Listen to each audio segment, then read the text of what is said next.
everybody! Welcome to the stream. Are playing more Star Rail. Oh, did you get a really shitty ad person? That's unfortunate.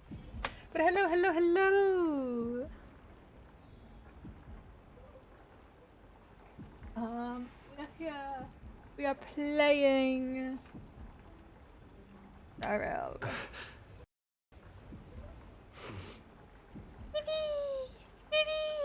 Yeah. I wanted to play more. I wanted to get through the Grove because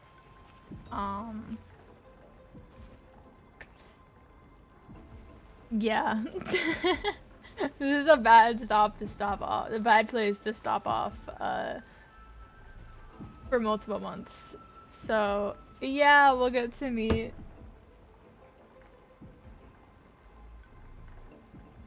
Anna Zacharias.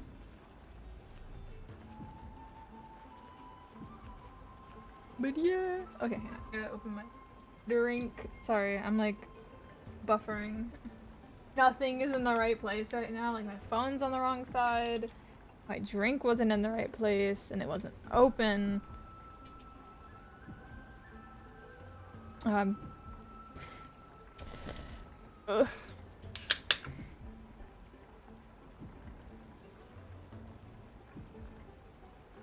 Alrighty.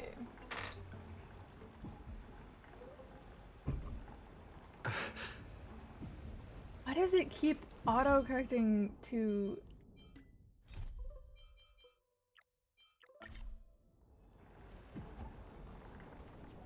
Oh! Bug! There's a bug! Bug! Bug! Hey buddy, check this cool thing! Check out this cool thing! The water wheel is fascinating. I can spend forever here. I haven't quite turned on my reading skills yet, apparently. I don't know what that does. Okay, that lets me get on. Awesome.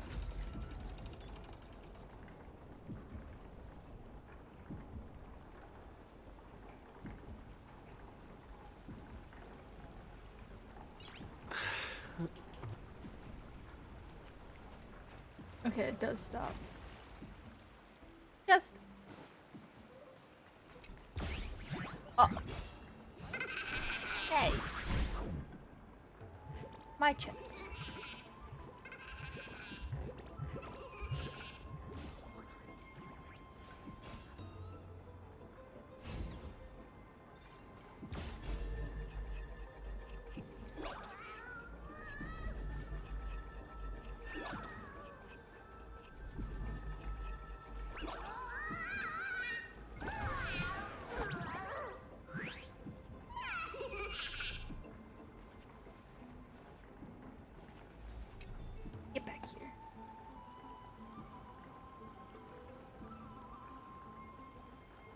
Recognize this place? You're standing in a Titan's heart. Hehehe. If I could manage to steal that, I, Bartholos, would go down in history as the greatest thief of all. Here I'll talk. So what? The Grey Circes certainly wouldn't mind. Speaking of Circes, did you know that they originally came from a strand of Kefali's hair? I once thought of trying the same, cutting my hair to see what would grow. But guess what?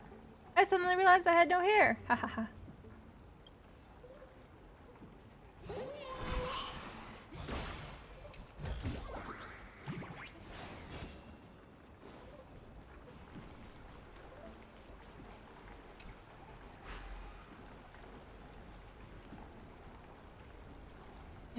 The dogs want in.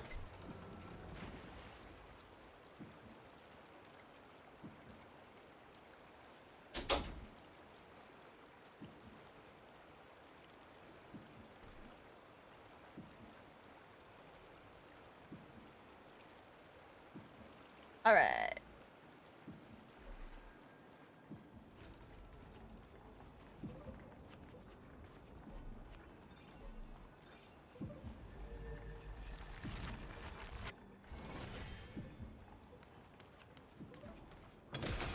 Speaking of which, don't you also have a red-haired companion? Seriously, exactly how much do you know about us? Not too much. It's just that I seem to hear the sound of a bee buzzing around. Lady, your metaphors are not worthy of praise at all.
I think it's really funny that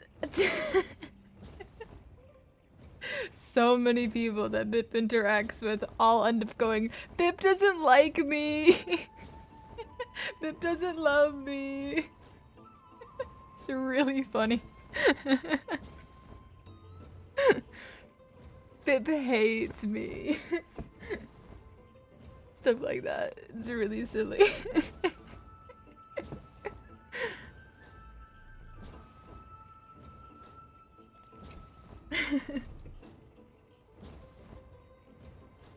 Our senses alone can fulfill our souls, while cold reason only kills them, like a blade destroying pure tender buds. When facing true beauty, any thoughts are but sacrilege.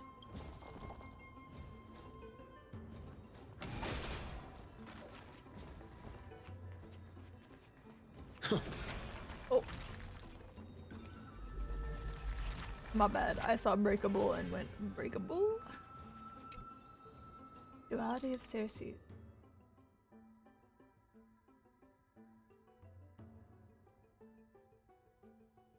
Oh, whole fucking essay. That's a whole ass fucking 5-paragraph essay, dude.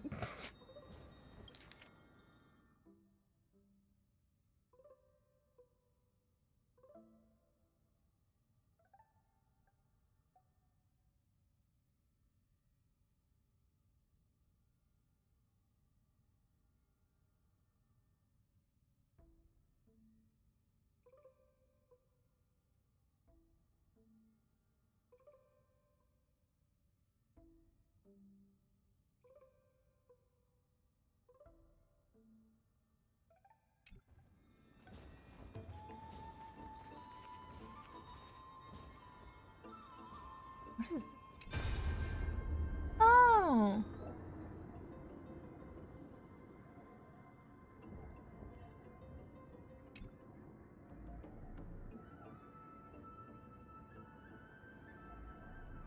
Ooh, what'd you make?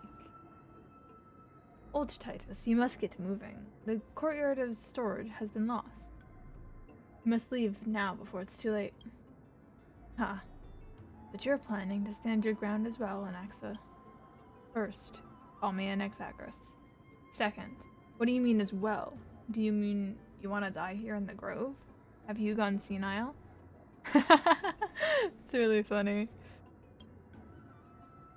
Anaxa. I may not have mentioned this in my previous debates with you, but I vowed to dedicate my life to the Grove long ago. I temporarily gave up on this idea when I was young because I had a family. Fortunately, I had the opportunity to reignite my wisdom here in my old age. Now that the Black Tide has come to destroy it, I have nowhere left to go. Your logic makes no sense. I know your son is getting by pretty well in Akuma. What do you mean you have nowhere to go? Then tell me, Anaxagoras. You and I both know very well that legs like mine will only slow us down. How many unnecessary wounds did you suffer just escorting me to the library? The Black Tide descends with brutal ferocity. Even a great Chrysosaur like Callinicus lost their life to it. I don't expect that I would be able to leave. I simply wish to sit and read in the Grove Library one last time. You stubborn old fool. Have it your way. We were never able to decide a victor in our debates. Let's count this final one as your victory. Let us meet again in the Nether Realm, old Titus. Take care. Finally, it's quiet again. Let me see. I wonder if these brats have been sneaking impure content to the collection. Just as I expected. One Punch God? Aquila? Just for the old days, I'd have burned this on sight. Forbidden Love, the tree and the butterfly? Damnations, which blasphemous fool put this here? Whatever, the little brat at home used to love this kind of stuff. I scared that out of him, though. In my final moments, I like to see just what is so special about this brain-rotting nonsense. Scandalous, just scandalous. Beasts of the Black Tide, I won't allow you to touch our collection. Oh.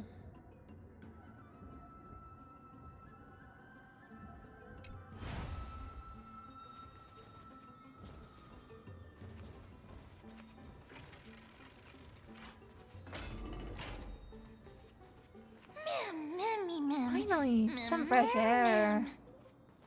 The wind feels so chilly.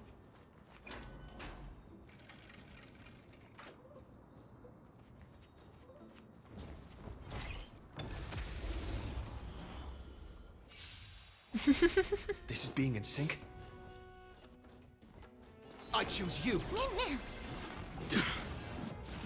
No dirty tricks, alright? Watch your head. Here, there's thunder!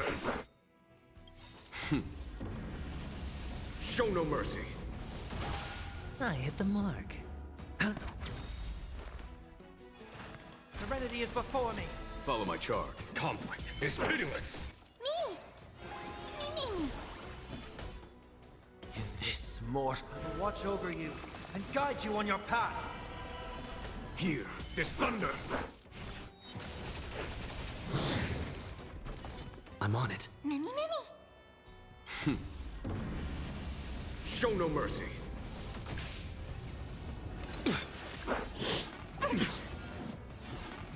Was Oh, that damn. it? All in. Why do I not have shield? Was that it? A foregone conclusion. Conflict is pitiless! I hit the mark.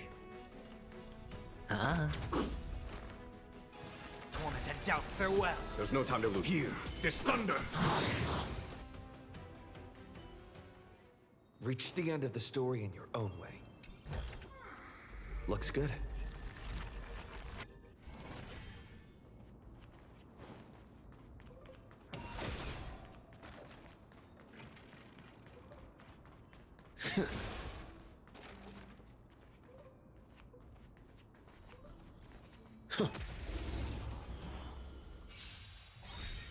I'm on it. Show no mercy. We can do it! You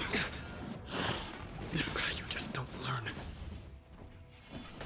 Conflict is pitiless! I hit the mark. I'll overcome the thorns. Serenity is before me. Here, there's thunder! Follow my charge.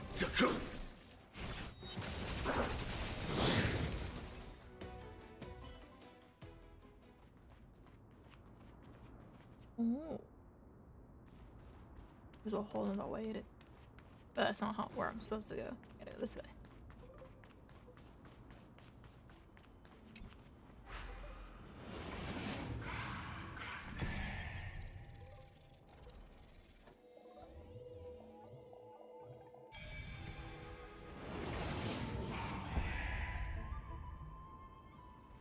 So that's how it works.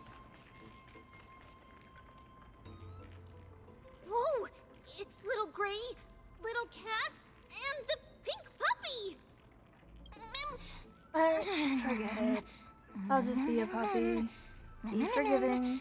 Be forgiving. Lady Trianne, are you alright? Were you hurt? No, Trianne flew high up into the air so the monsters couldn't reach us. All that matters is you're alright. Oh, also, the spindle that Aggie gave us is so powerful that Trianne seems to have found Nax. He's near the treetop.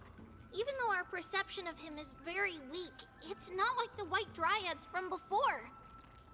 But since Trianne was alone and afraid that it might be dangerous, we did not fly there to take a look. It seems like Lady Trianne did not forget our promise. Anaxa is indeed still alive, and he's at the Luminary Throne right now. It seems like Lady Calypso did not lie regarding this. Huh? Calypso? Who's that?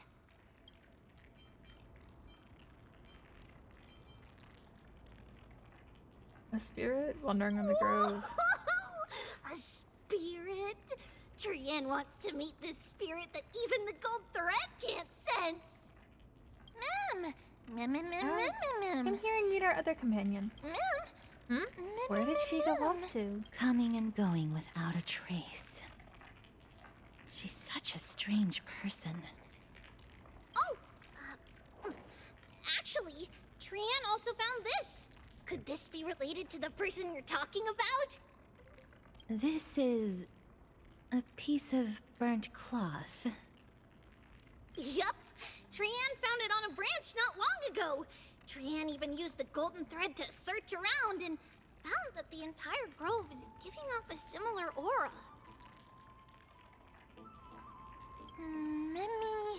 Anaxa left it behind using alchemy in order to guide us?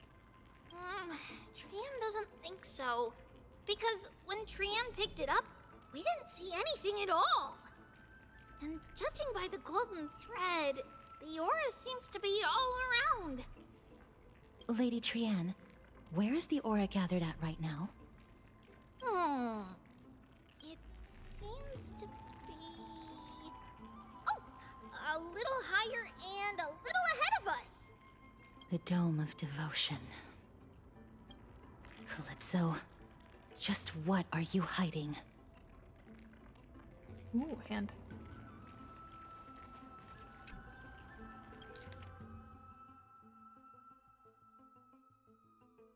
This is the paper on the... that one.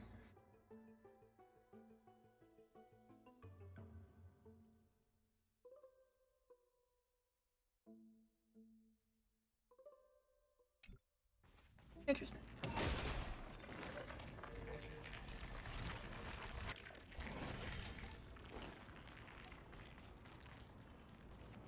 Why is this one sealed? Bro's trapped. Oh, it's got a spear in it.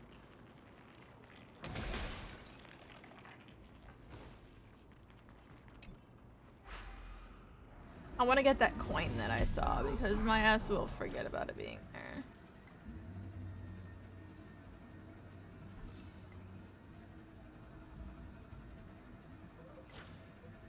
There's another one.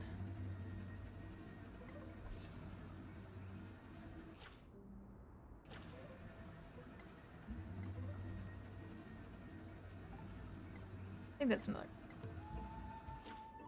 Yes, it is. My box.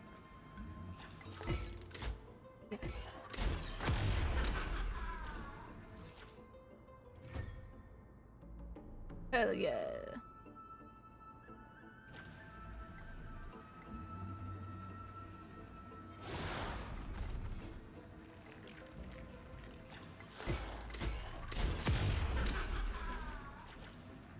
Can I attack the enemies with this?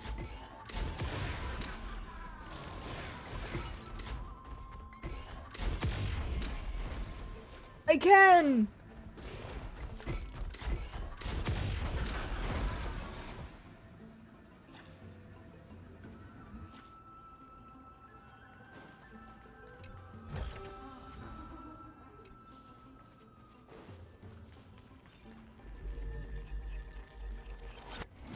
Spear and send it off to wherever the fuck it's gonna end up, and where I may or may not find it later.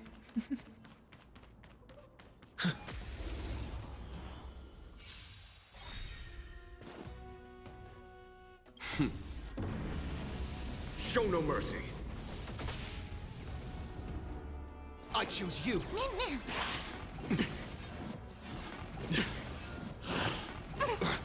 All in. A foregone conclusion. I need them to Here, stop this targeting. thunder. I hit the mark.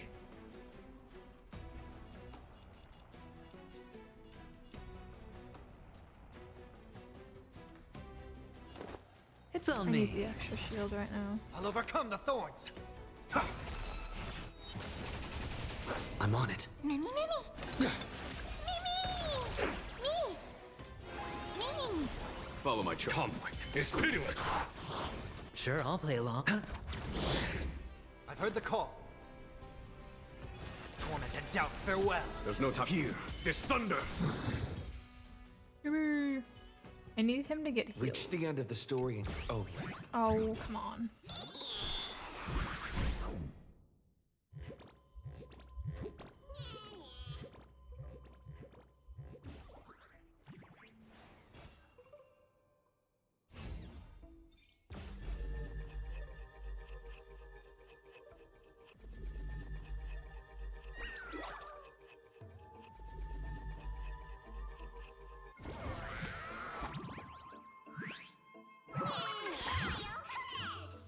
Indeed, as I said, the tricks are under the Titan's nose. However, tricks must involve surprise attacks.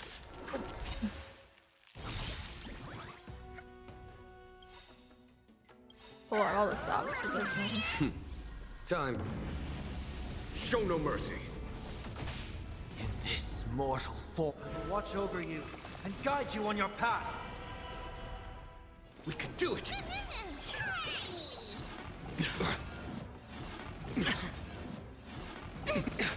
Watch your head. A foregone conclusion.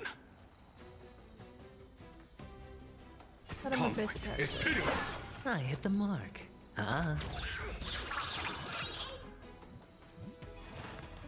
Serenity is before me. Mimi! Mimi! Follow my charge. Here, this thunder. I don't need Show the no extra mercy. stacks, but he needs to get hit down.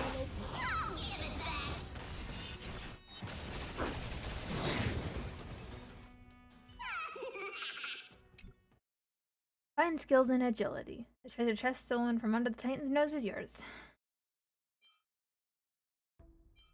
Not again. Stop eyeing my stuff.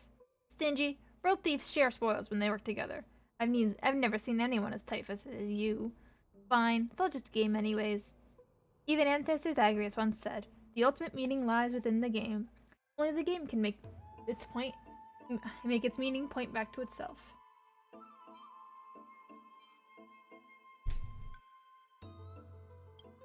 Of course, the trickery Titan's a Titan, right?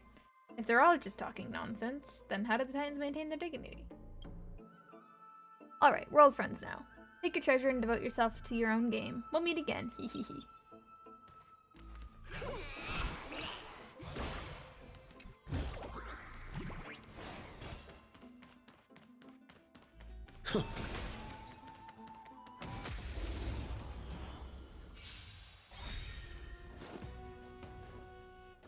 I choose you.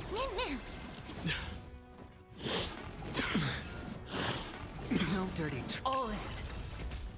There's no time to lose. Conflict is pitiless.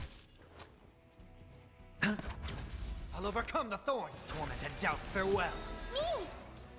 Me! Here, this thunder!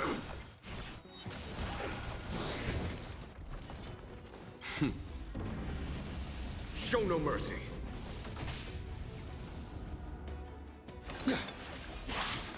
No dirty tricks, all right? Watch your head. That's a problem. No that dirty it? tricks, all right? Follow my charge. That's like a major problem.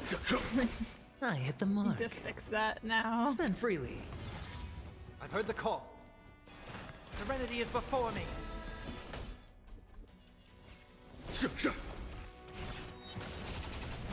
All in.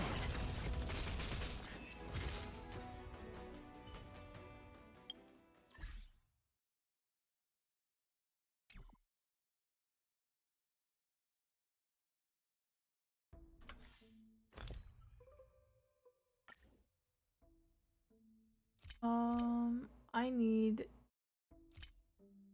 Where's the food? Here.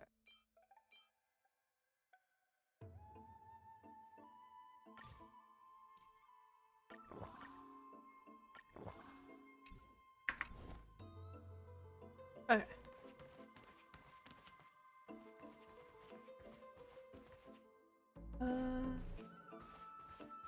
Yeah.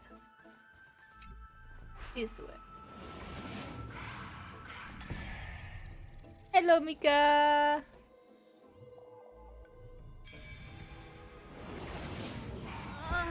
The golden thread is vibrating more and more violently. Everyone, let's be even more cautious. I want to make sure I didn't miss anything past it because I noticed that. I mean, there could be a bug over here.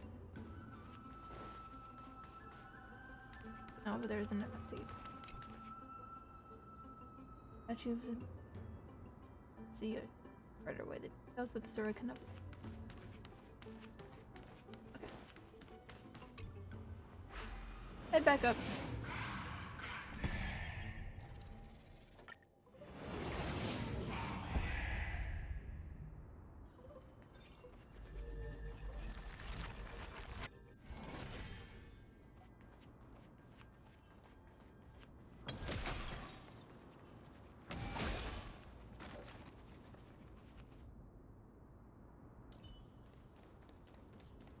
Feeling lucky.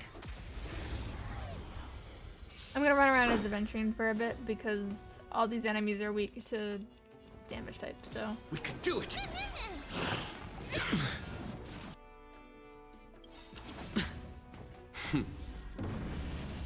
Show no mercy. Hedge your bets.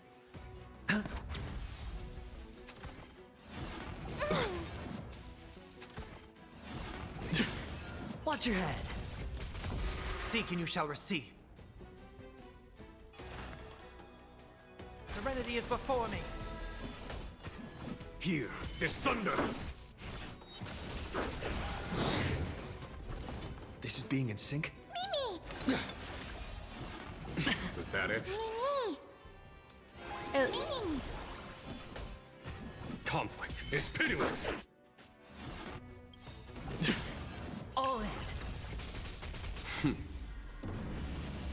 Show no mercy. I think it's because Genuine's on one of those center slots, I which hit the means mark. when they attack multiple, he always gets hit. And the other person that also always gets hit happens to also be the person with the highest defense. Opportunity doesn't So it looks like Jingwen's taking Watch like your head. an observant, like I'll just a overcome the significantly thorns. more damage than the rest of them. But it's just Torment and 'cause doubt. of the Farewell. defense.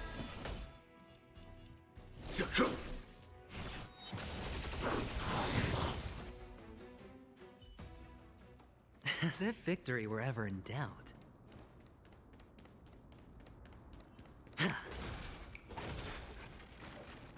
All right.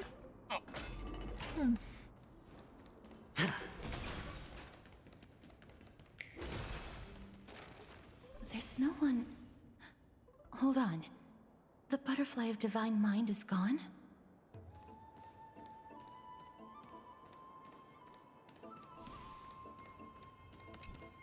Dome of Devotion. Love spoke to me.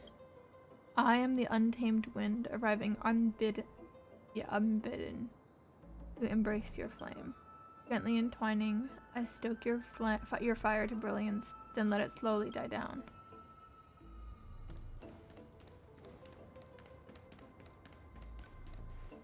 That can't be. Was it for fending off the black tide? Or perhaps... What exactly is this butterfly of divine mind? Is it a very powerful guardian monster? No, how should I put it? It's considered a safeguard for the Titan's core flame. This butterfly is created from Nestia's remaining divine mind and bears the responsibility of guarding the core flame. Legend has it that someone can only pass the trial of the butterfly by proving they possess pure and unselfish love within their heart.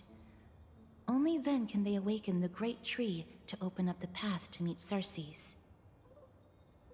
But how are we going to prove it? Well, time is at an I love you work. Mem is good at doing that. Sorry, but even I don't know how. After all, this is a secret among secrets that only a select few in the entire grove, and even Amphoreus, know. Rather than worry about this, Lady Trian, did the golden thread react to anything around here? No. That unknown thing seems to be even farther ahead and higher up. But isn't that a dead end up here? Perhaps we can try again. Let's see if the butterfly will still react to the golden bough of vows despite having dissipated. If it's indeed the token mentioned in the legends, there should be a reaction. Alright. You take a single petal from the golden bough of vows and offer it with both hands. The butterfly didn't even move 1 inch.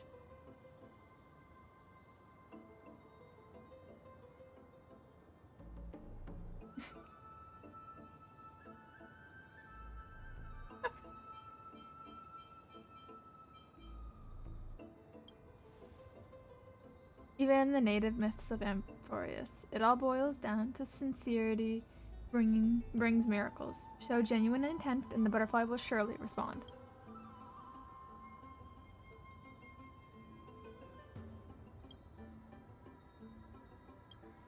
Yet, regrettably, it remains unmoved. Did what I could, but the butterfly didn't Let move me an inch. give it a try. Oh, Nestia. With the weft as my vow, I beseech you, entwine my body with your golden thread and affection.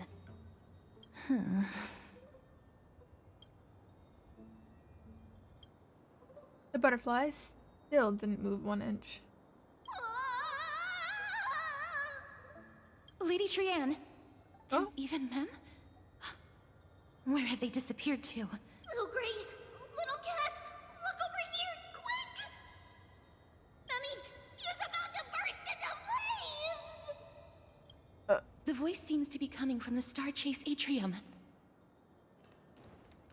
Hang on 1 second.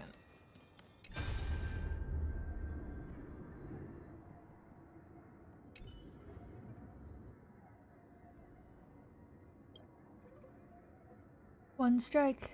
That's all it took. What kind of monster is that black-clad swordsman?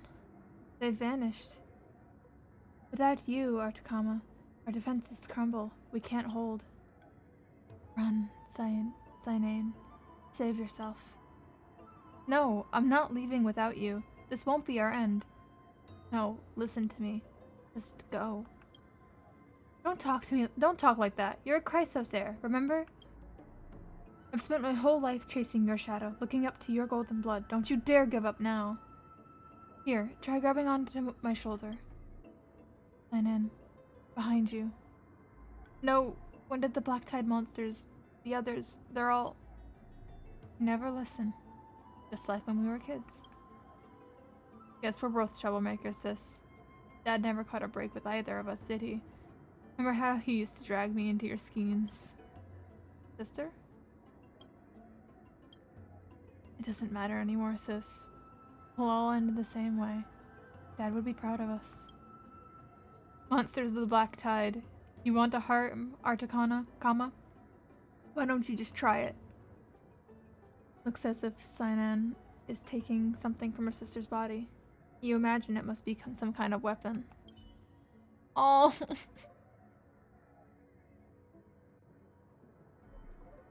That's heartbreaking. Bug! Hush now, we wouldn't want to startle these tiny butterflies. I'm studying their metamorphosis process, and if successful, might gain new knowledge to breed butterfly chimeras.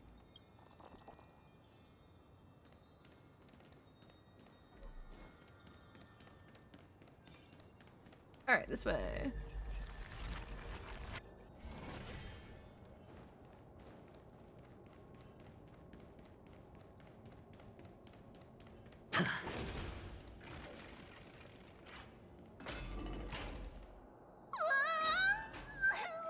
Little Gray, little Cass, it's bad. It's very bad. I'm fine. Don't worry, friend. I'm fine. I just feel a little warm. Ma'am. But it would be best if you could keep me from becoming a snack for these little things. Sorry, I shouldn't have called you guys little things.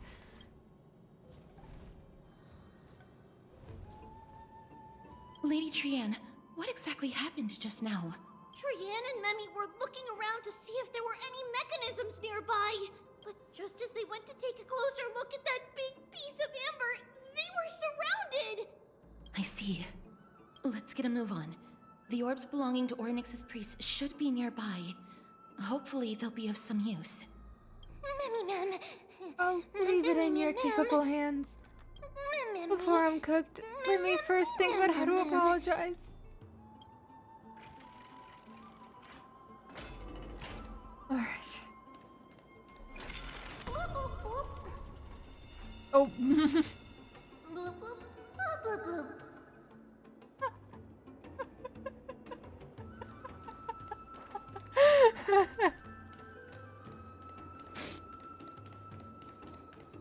Went from memming to blooping. It's really funny.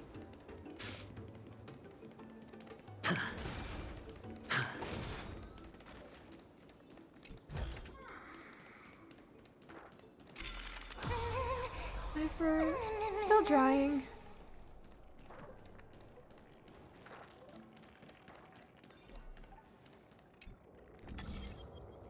It's connected! Let's hurry! Memi is already bouncing around due to the heat!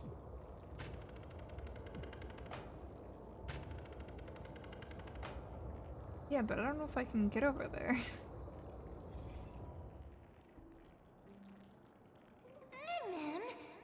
No, this is a sweet little dance to express my apologies.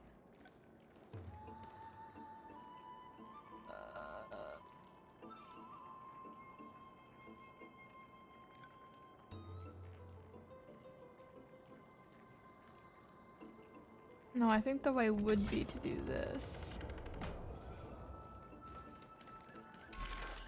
And then that, right? And I can get over here. But there's another thing to be activated over here real quick. Let me do that first. There's also going down.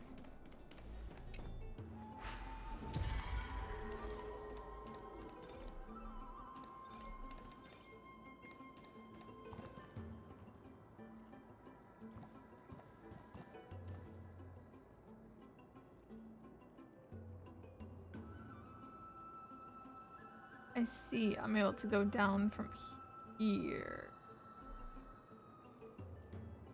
There's gotta be a reason for me to go across.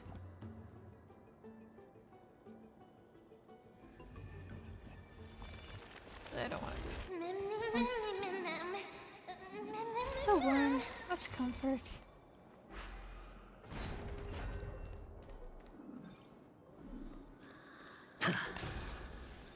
Oh, let's do this.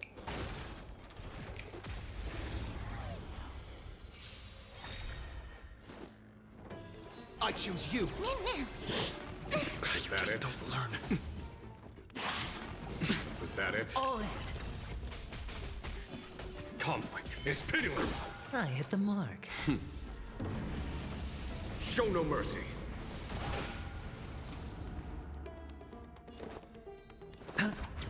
Seeking you. Serenity is before me. There's no time to lose. Here, this thunder.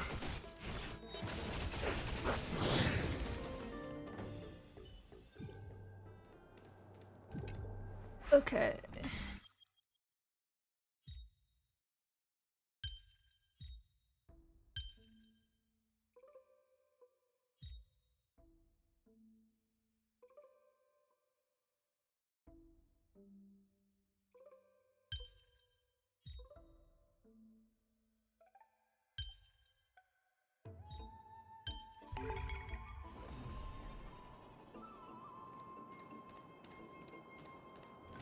Warg.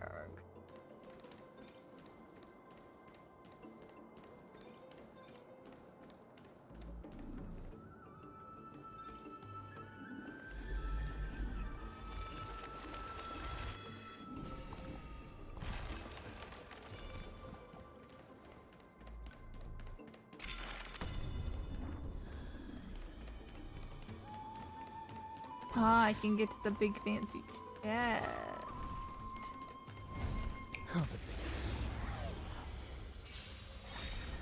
Let's try it this other way. This mortal will watch over you and guide you on your path. We can do it!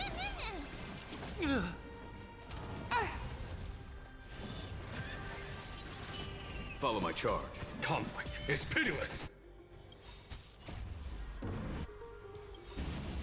Show no mercy. The dice have been cast. Bust. Or maybe I'll take it all.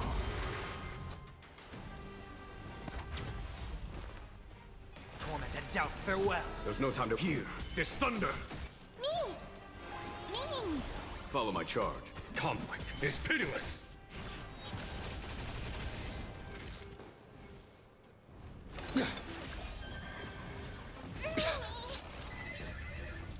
All in.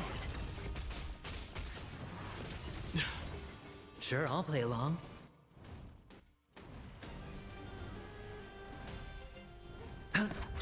There's no time to lose. Here, this thunder.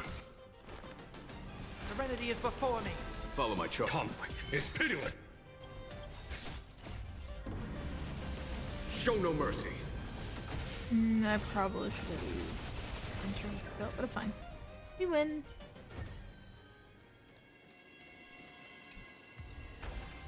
Fortune follows luck. Just like it always does.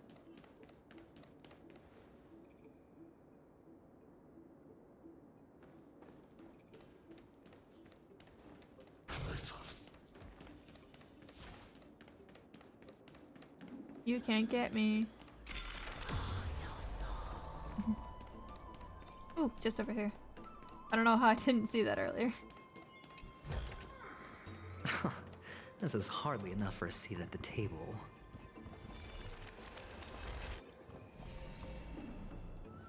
Oh, I forgot to move the thing back.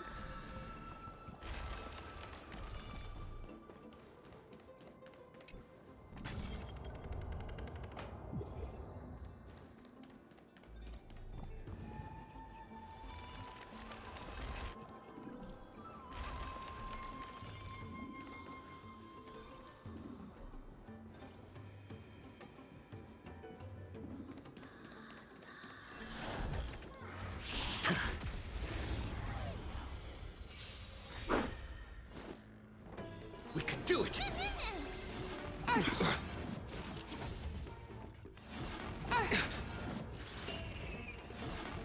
You just don't learn.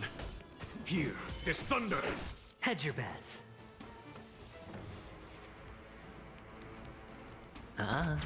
Seeking you, torment and doubt, farewell. Conflict is pitiless. Not a bad idea. Me.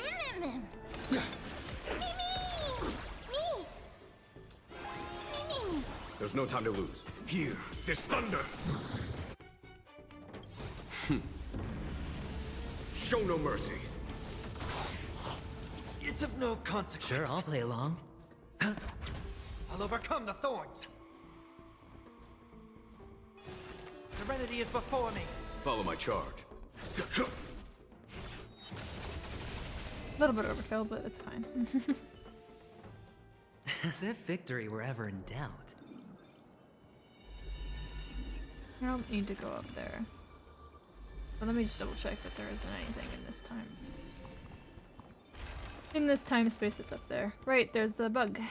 And that, whatever that is. Alright, it's the stuff. Plants. Quite a trek to get here, eh? Tough climb. But believe me, friend, this trial will serve you well. A strong body and sharp skills make for an unbreakable spirit.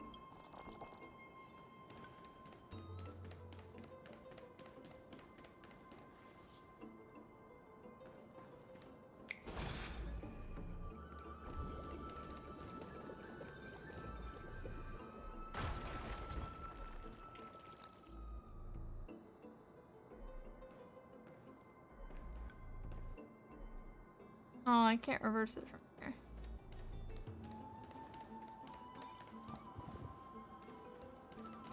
And there's a puzzle in there. Can I reverse it from here?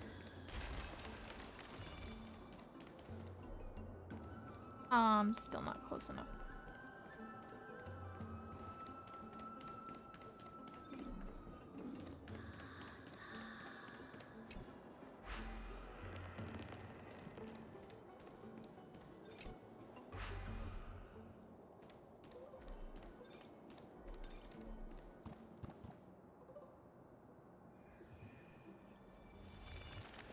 Oh no, I'm starting to smell something delicious.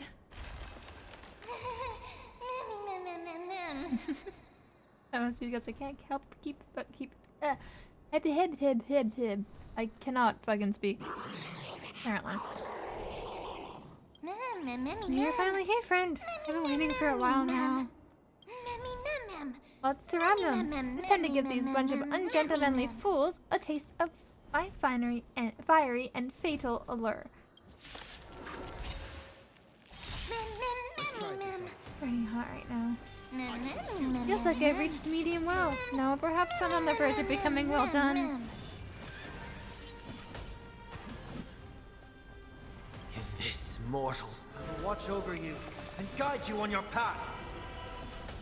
Conflict is pitiless. Hedge your bets. Spend freely. Show no mercy. I'll overcome the thorns. Serenity is before me. Me!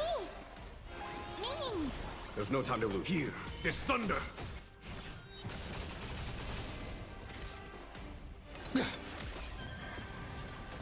Was that it? Sure, I'll play along. Follow my charge. Conflict is pitiless. I've heard the call. Torment and doubt, farewell. Here, this thunder. Yippee! Precision and grace. That didn't take much effort. Was this supposed to be a challenge? Just kidding. I wanted to marvel at how Kai and Cass always managed to resolve crises so effortlessly.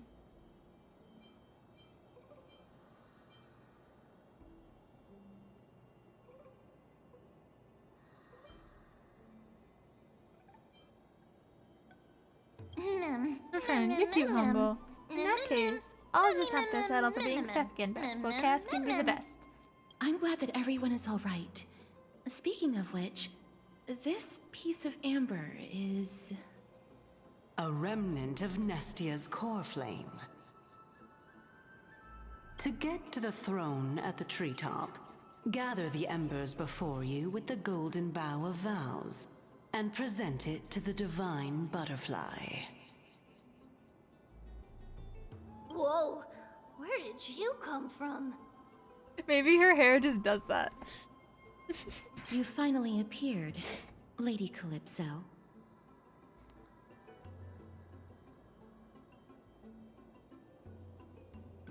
Yes, it's been some time. The battle just now was a true delight, and I feel quite elated. It seems like I'll really be able to rely on all of you to reclaim my true form. Lady Trian, how does the golden thread react to her? Huh. There's no reaction at all. Obviously. After all, the fragment that you picked up just now Though- is completely unrelated to me. Wouldn't Mighty technically be able to touch her? 'Cause, like, he can, like, deny death. How would that work? Would he technically be able to?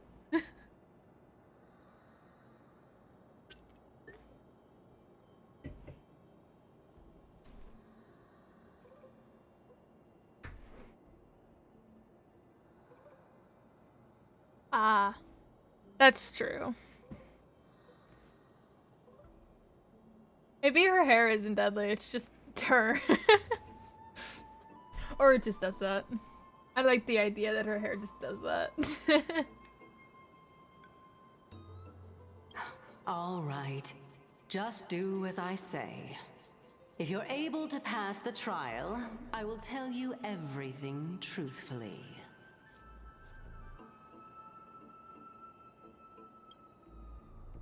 Another trial. Come on, I hate people who don't finish their But thoughts. we have to go to the treetop to find Nax anyway, right? I've got a hunch. Come, let's collect the embers and go confront her. Okay. According to Calypso, we just have to gather the embers before us with the golden bough of vows. As the golden water lily touches the amber, flames spill from its petals. Curiously, the fire does not consume the entire flower. Only faint sparks gather at the tips, subtly burning. How incredible. So we just have to present it to the butterfly?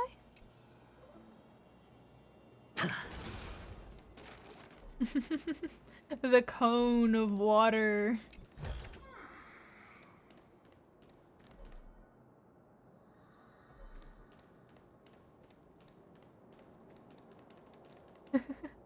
I could stick my head in it. This water isn't solid.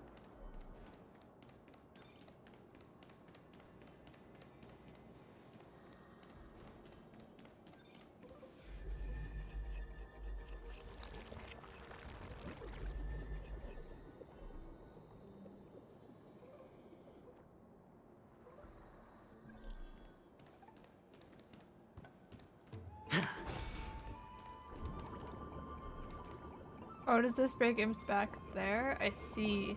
I mean, that's convenient, but I want to do the puzzle that's up there. So I'm gonna go do the puzzle that's up there.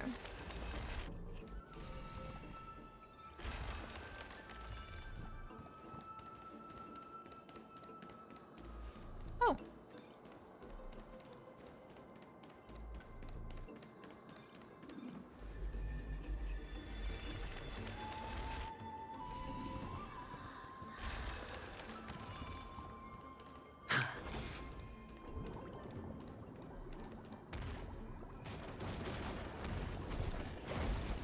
Oh.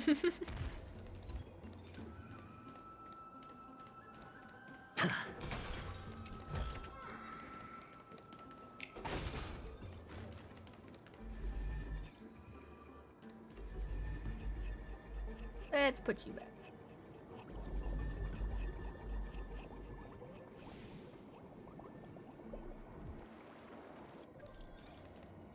Alright. Puzzle.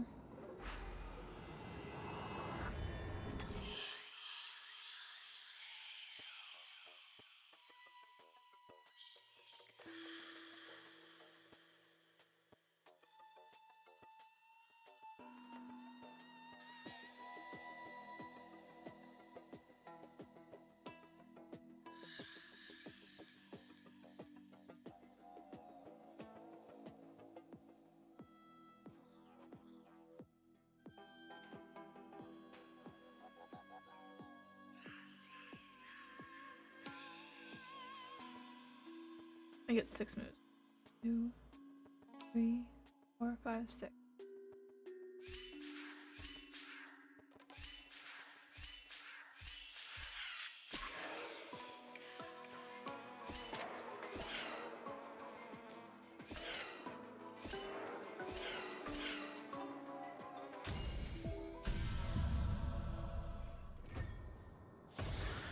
Gibby!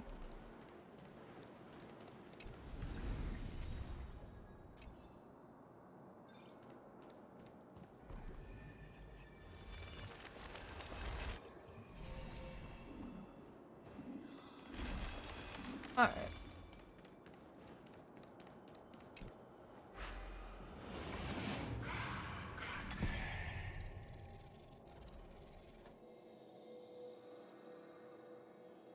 Wrong one.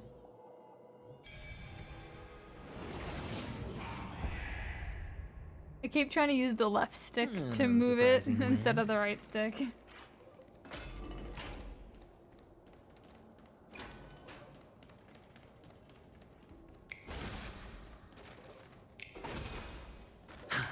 Oops. Sorry.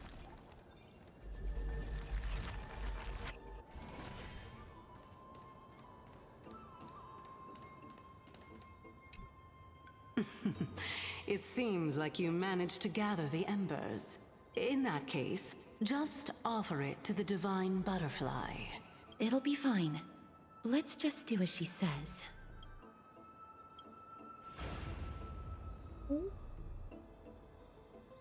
It's a success! The path has appeared. All of you have indeed passed the trial.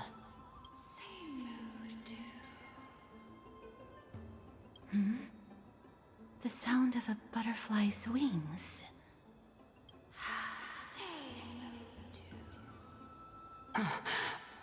I'll be back shortly. Of course, our promise still stands. But now, it's time for me to sacrifice myself.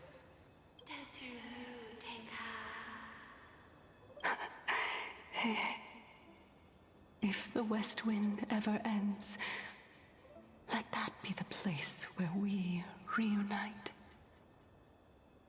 Farewell, Yeah.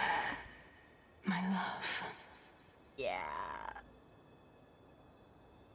Lady Calypso, this is...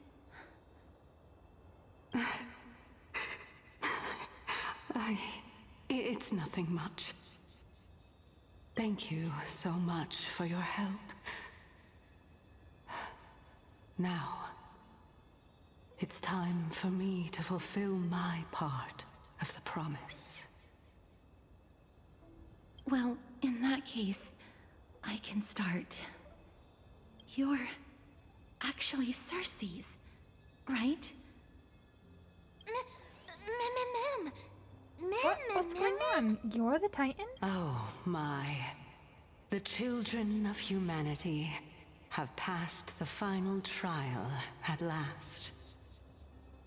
I was wondering when you were planning to expose me. How did you know? The riddle-like trials, your distrustful yet sincere character, referring to Nestia as your love, and...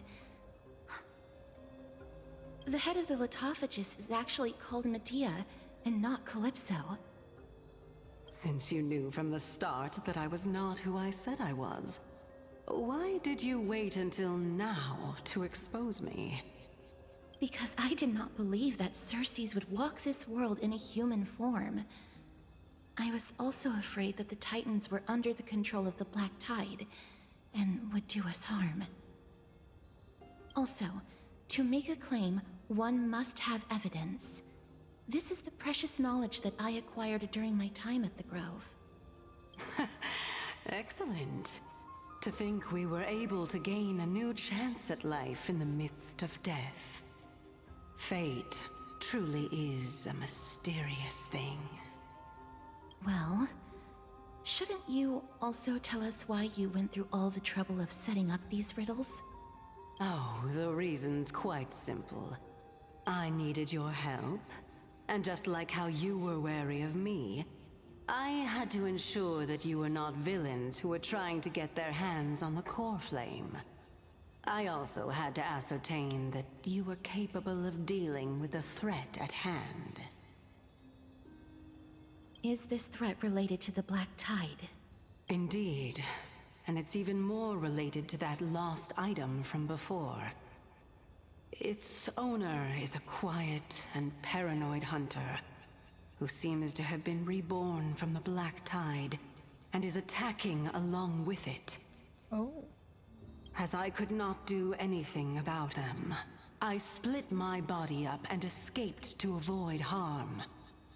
I bided my time for a chance to seek assistance.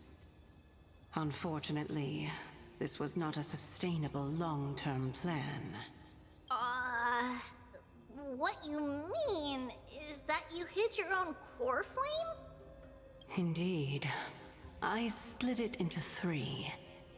I hid one within the Golden Bough of Vows, and sealed another in the Amber, along with Nestia's remaining embers. As for the last one, it's currently in Anaxa's body, which is in dire need of repair. What? Do you mean that you're using such a method? After all, the scholars of the Grove have always been willing to lay down their lives to defend my core flame. As a respected god, it would be too embarrassing if I were to do nothing and simply watch the children of humanity give up their lives for me. Especially that heretic named Anaxa. He did not even hesitate to tear his soul apart and use it to perform a miracle. He trapped all the creations of the Black Tide within the Grove, so that they would not be able to harm others. His way of thinking was so out of the ordinary that I felt it would be a waste for him to meet his demise in the Black Tide. And so, I decided to save his life. That's a very, like, passive god thing to do. You interest me. Yeah, I'll save your life. You're interesting. Of course. I'll help you out. This also meant that I was able to conceal myself and remain hidden. Well, that's also an equivalent exchange, right? I finally understand. So you want us to lend you a hand in piecing your core flame back together. We'll also be able to save Anaxa that way. What a smart little bunny. This way, I'll be able to regain my true form, and you will be able to bring the core flame and your teacher back to Akama. We'll also take down the black-robed swordmaster at the throne, together in one go. But, Cersei's, aren't you the Reason Titan? Even if I do not have the authority of strife, I'm still a god. I just need you to buy me some time against the warrior's blade. Once the core flame is reformed, I'll be able to show my hand. Oh. Fine time is my specialty. Excellent. Then just continue climbing to reach my throne. Turn the Golden Bough of Vows into firewood to reignite the core flame of reason.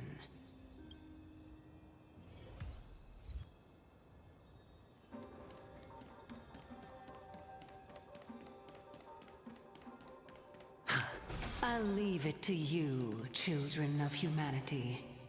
May you be blessed with good fortune. It seems like the fierce battle will be inevitable. Don't worry, Trian will protect everyone!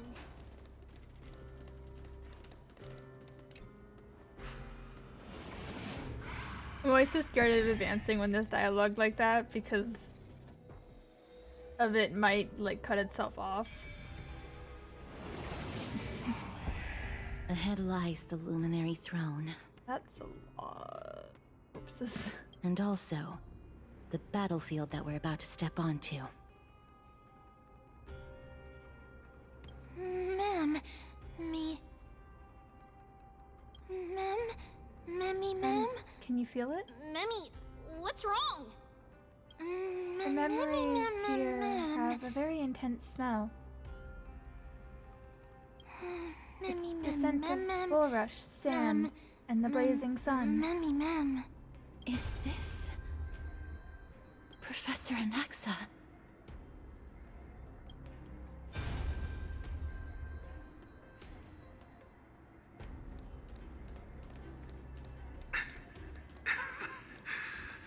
My eyes can no longer see.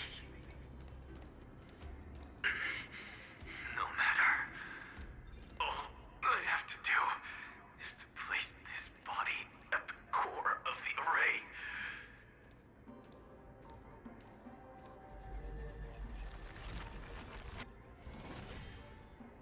I'm gonna really quickly,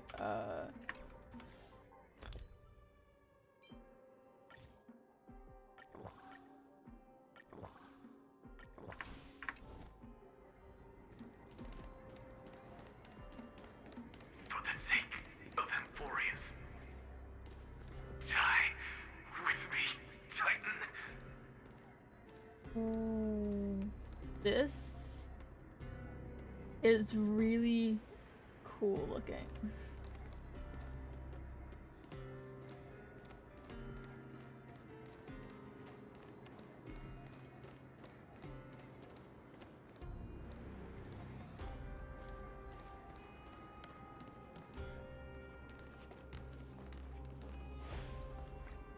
Ma'am. Cersei's was right. He's indeed here. I wasn't expecting the hair color to be green. However, eek. Pale green is so... Yeah, I like it.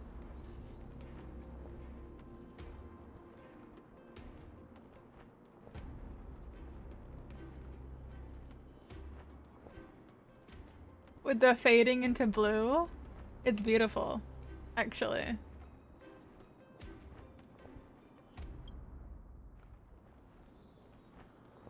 Who is this black-robed guy? This person is the source of the smell and the memory. No, he's basically the memory itself.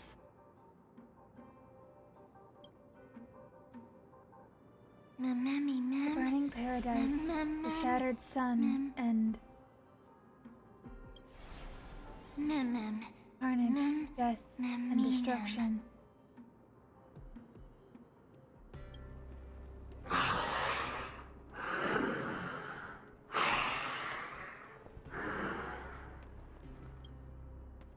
Everyone, brace yourself. This must be the hunter reborn from the black tide that Cersei's was talking about. The black sword and cloak.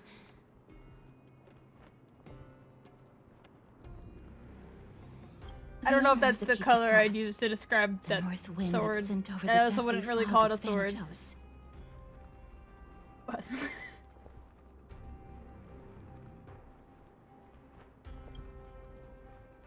You're not demigods.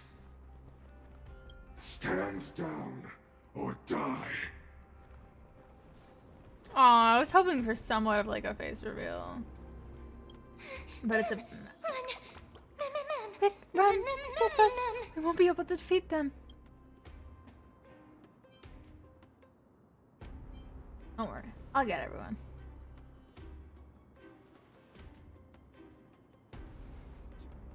Trian will also protect everyone! Trian is brave! Mister. Only this time, may death protect us.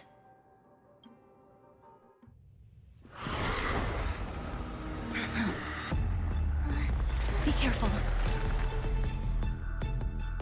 One slash. Two slashes.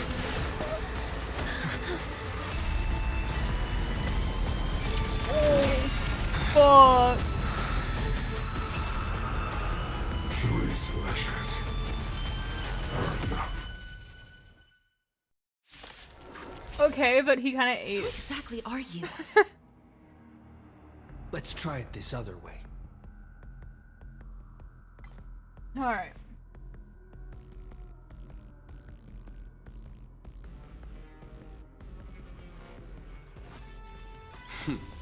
Time for the master stroke. Show no mercy. In this mortal form. Like, watch over okay. you and guide you on That's your scary, but like aura. I choose you. Score. All in. Follow my charge.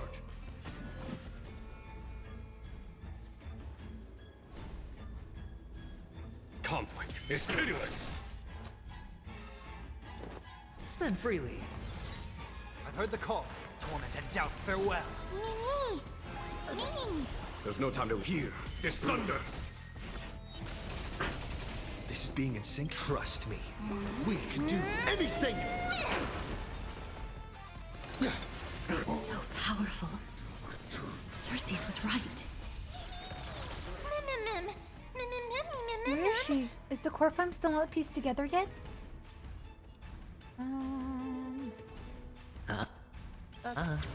The dice have been cast. Bust. Or maybe I'll take it all.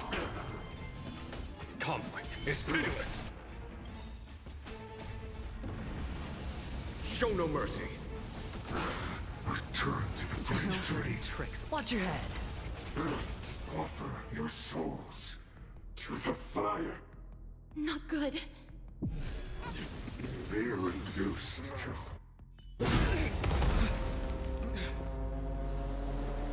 In that case.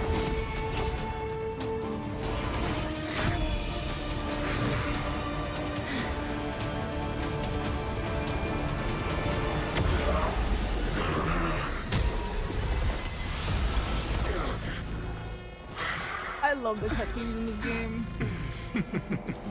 Can't be killed in a single blow. You are indeed no ordinary human.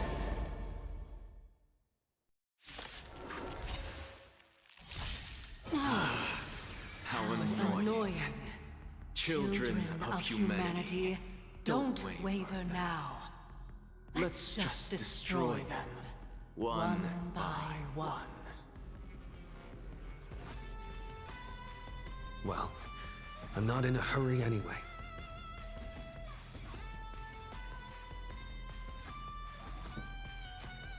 He's beautiful.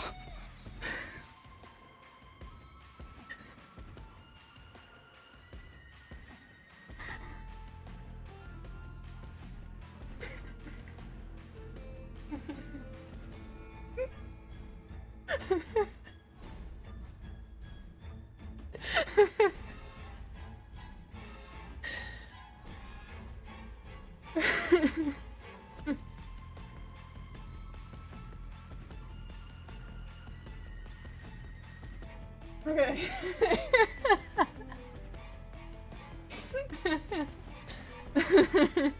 Okay. I'm laughing at my own fucking reaction.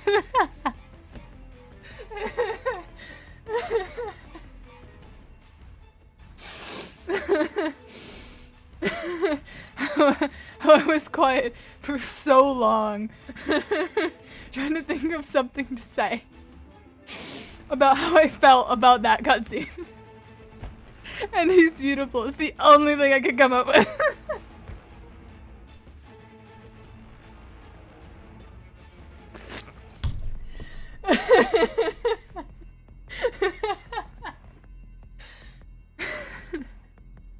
Okay, I'm calm now. Since the ambush failed, it'll be difficult to find another opportunity. What a pity. There's no time to lose. Oh. Professor Anaxa?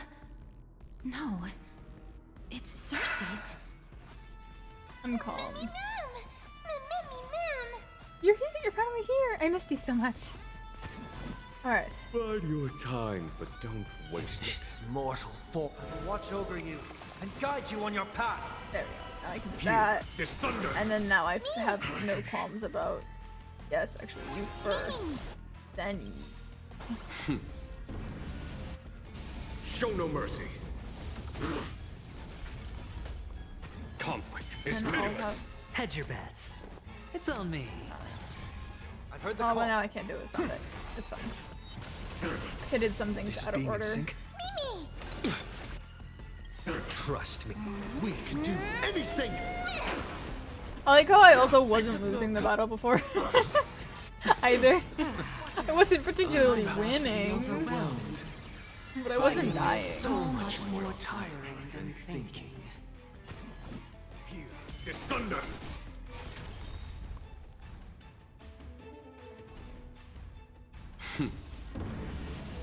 Show no mercy. Wait, no! Look out, everyone! This is bad. Century Gate,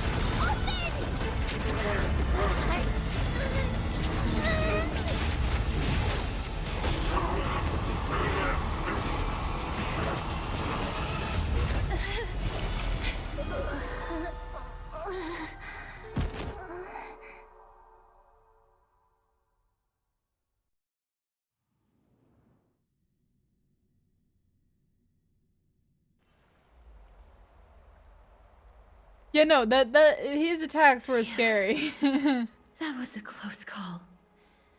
Thank goodness that we returned to Akama unharmed. I never want to leave the Holy City again. Poor Trian. Cass. She made the right call, though, I think. It still hurts. Sorry. I know you told me not to open the gate. Please don't blame yourself, Lady Trian. If it weren't for you, we would have already met our end at the Grove. I feel awful. Yeah. I need to go back to get some rest. Lady Trian, you haven't been well since you woke up. Are you sure you can make it back on your own? All this noise and commotion. Akama hasn't changed a bit, has it? He's so pretty.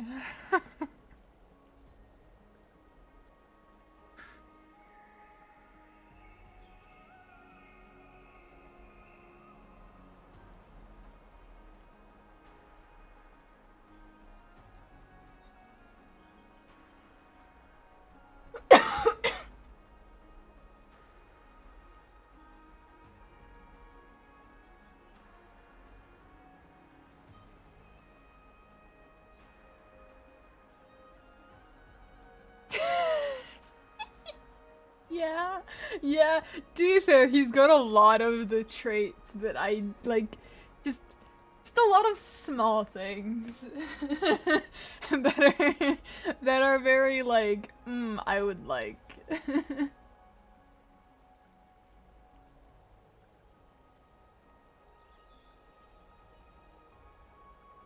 Are you Professor Anaxa? There's no need for doubt.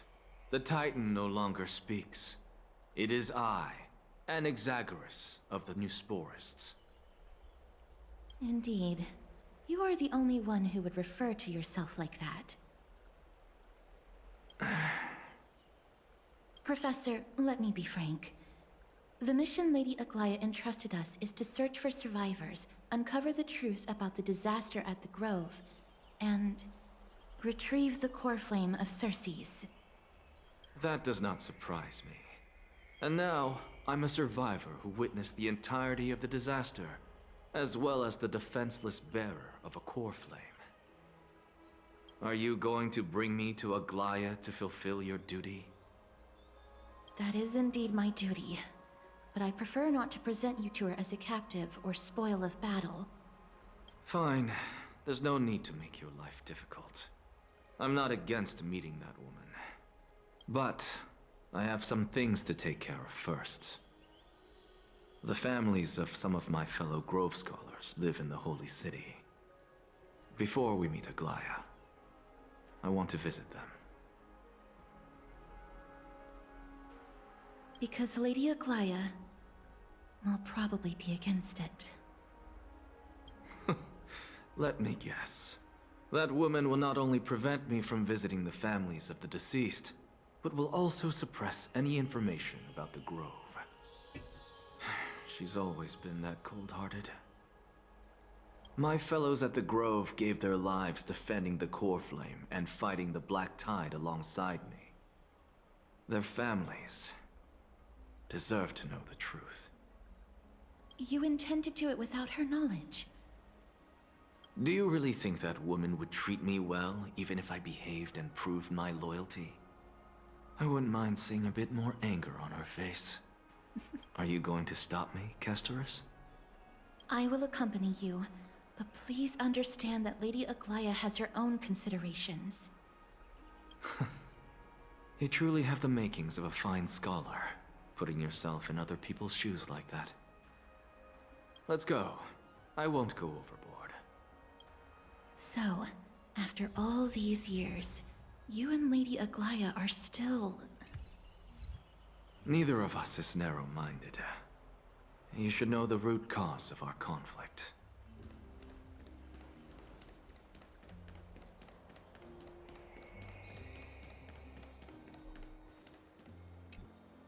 Hello. And you are? Hello.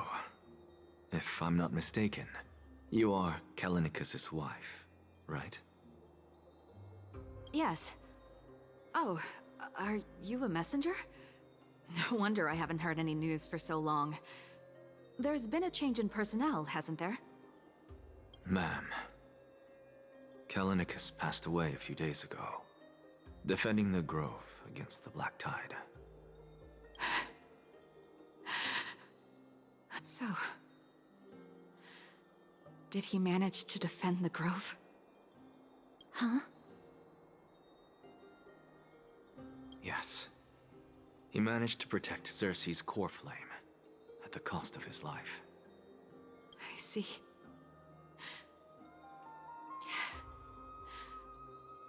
I'll select some of his possessions and pick a nice resting place for him. Please let us know if you need any help, ma'am. I come from Kremnos. Death and sacrifice are things I've learned to face with composure. You know, Kallinicus, even though he was a scholar, he'd always ask me to teach him how to fight whenever he came back. Isn't it funny that a Chrysos heir like him wants to learn from an ordinary person like me?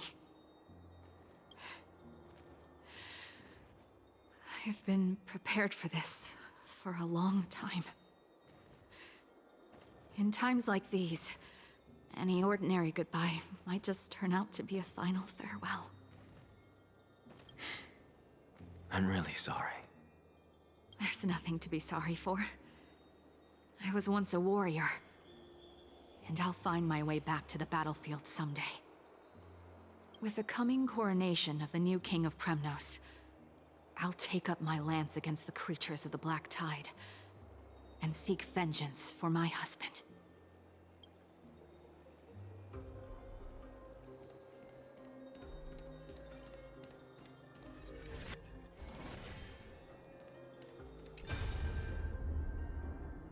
Ooh. So you did come creeping in here after all, Mighty. I don't know about anywhere else, but Yeah, conspicuous body of yours is bound to be noticed. Memorial Palace. Something I can do for you. Nothing in particular. I feared you wouldn't be preparing to bathe with that immortal body of yours. You're here, and that's all that matters. It is strange, though, now that I say it. I thought that the black tide would have no effect on you. Oh. Seems that power comes from the gods, after all. Even if they themselves are at its mercy, it's only natural that they are unable to protect you. Yes. So is the black tide your only weakness? No. I see you're trying to get rid of me. I'll change the topic. There is something I actually wish to ask you. There are few in this city that can match me in battle, and chances to battle non-humans are few and far between in my travels. Because of this, it has been hard for me to observe the weaknesses in my swordsmanship, until I met you. When I crossed swords with you before, I lacked endurance, and your powerful blows nearly knocked my blade from my hands. If it weren't for my slightly superior technique, I fear you would have defeated me. Technique? Ha! You mean your laughable little tricks? Ha, I know how to relate to you now. As we have fought before, how about we share some of our insights? Huh? We have battled for all this time, yet I've never seen you fatigued. How do you train? Would you consider teaching me? Sure, you will be disappointed, hero. This is not due to my training. I am simply more capable of enduring pain and suffering than you are.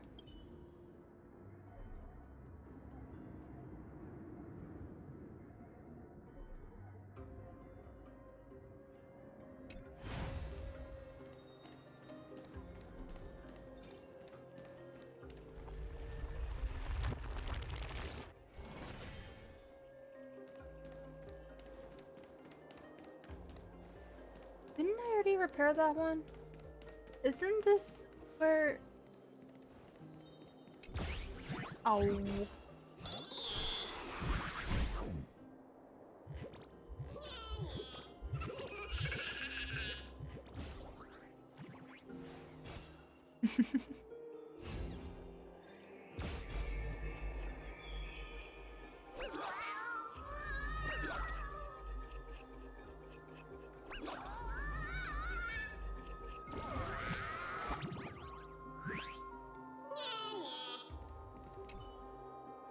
Ugh, I feel like the ground is spinning. I feel so sick. Carefully above, I'm just an old man. The priest said that I would go through an ordeal when I was 884 years old. Could this be the day? Child, you have the wrong man. I'm not the infamous spirit thief Bartholos. My name is Old Bart. I'm your porter. I have come to move this chest on orders of the Council of Elders. Quit pretending. You do indeed look similar. I can understand how you can mistake us. Child, you do not believe me. I can understand that. Fortunately, we have plenty of time. If you have any questions, feel free to ask. I put my everything into my work, and yet you still give an old man like me a hard time. Why don't you apologize to me? We'll call this settled. You're pretty alert, huh? But in this life we live, is there anyone that isn't lying? If Kefali could talk, they'd be the biggest wonder of all. Take the chest. We'll meet again.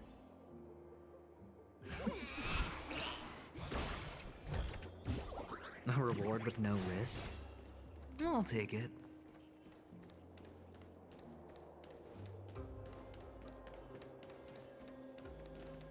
What's Dad talking?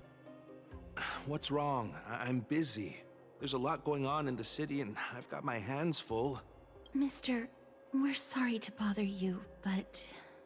No, wait, Lady Casters, did Lady Aglaia send you because of some mistake I made at work?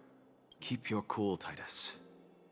I'm Anaxagoras from the Grove of Epiphany, and a colleague of your father, Old Titus. A few days ago, your father passed away.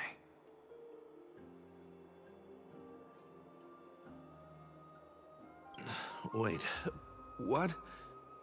My old man died? That's no shocker. At his age, he was due for the River of Souls any time. Just up and left me behind. That old man. I've been telling him for ages to stay in the Holy City and enjoy his retirement. But no, he just had to go off to that grove and mess around with those scholars. Still wouldn't budge after all those arguments. That stubborn old thing. I already got him a retirement home and was waiting for him to come around. All my effort is wasted now, and he didn't even give me a chance to say goodbye.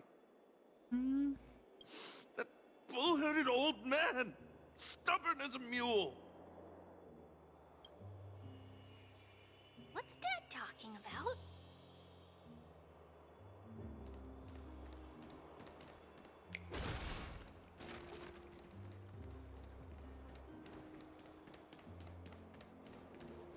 Where do I have to go? Oh, over here.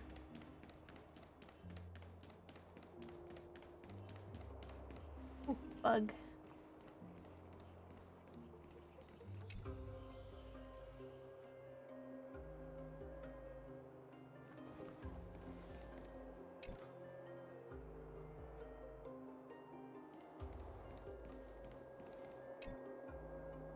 You're so awesome. I definitely can't keep up.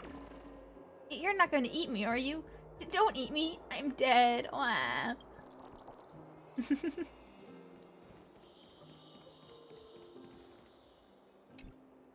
Oh, hello, young ones. Is there anything I can help you with? Are you the father of Keinani and Artakama? I got one of the name pronunciations correct. The other, could not be more off. Ah, yes. Did my daughters cause trouble at school again? Alas, forgive this old brain of mine. Both of my daughters graduated long ago, and they are now scholars at the Grove. As I get older, memories from years past tend to blend together.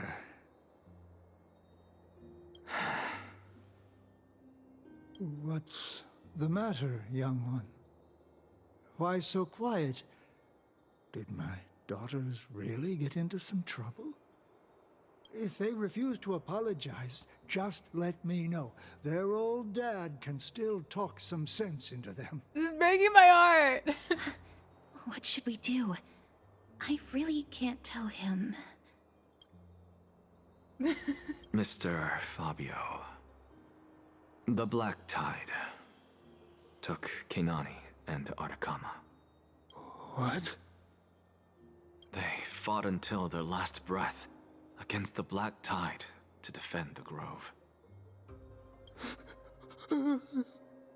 As the Chrysos heir stationed at the Grove, I failed to protect them. Mr. Fabio, if you're upset... Don't put it that way. Even if my Artakama wasn't one of the Chrysos heirs mentioned in the prophecy, she was still a heroine, wasn't she?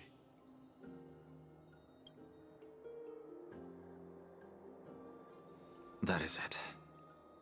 That's all the colleagues' families that I remember. Good work, Mr. and Professor Anaxa. Let's go. Take me to see Aglaya. All right. I'll lead the way.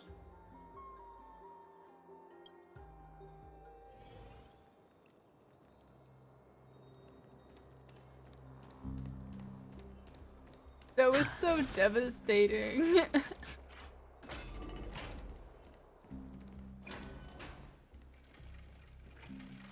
Please, careful, not the spirit thief.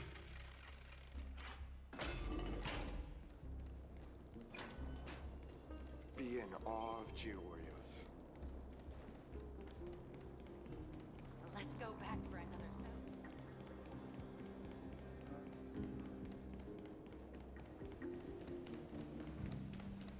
Ha! I'm even taller than Kettling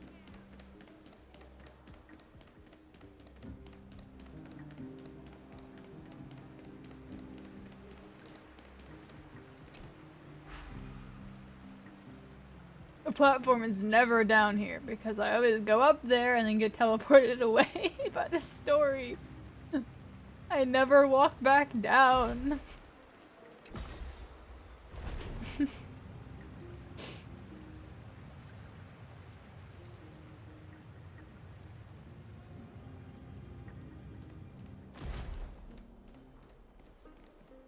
Miss Castoris, my lord, you're back. Hello. We have an important matter to discuss with Lady Aglaya. May we trouble you to inform her of our presence? My apologies, Miss Castoris. Lady Aglaya has just informed me that she has no time to receive anyone at the moment. That's just great. She refuses to even see me. Answer me this, friend. Did Aglaya order you to take me directly to prison? Who are you? Please don't jest. It's possible that she really is busy. Let's wait here a moment, and I'll try to contact her using the slate.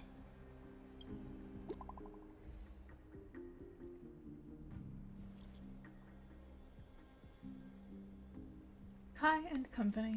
Of the Grove's circumstances we are now fully cognizant, and for thy most diligent efforts we harbor the deepest gratitude. Indeed, no words could adequately convey the depth of our appreciation. Alas, the Holy City presently faces sundry complications, and manifold duties command our attention, precluding us from extending proper welcome. For this oversight we express sincere regret. Furthermore, following thy arduous voyage, rest must be prioritized. These particulars of recent events shall be deliberated upon the morrow. So it is written. Got it.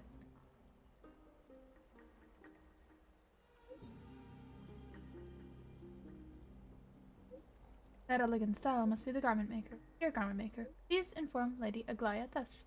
Message received. You will take our rest today. Send her our regard. Very well. It's fortunate we don't have to confront that woman while I'm hauling around this sick body.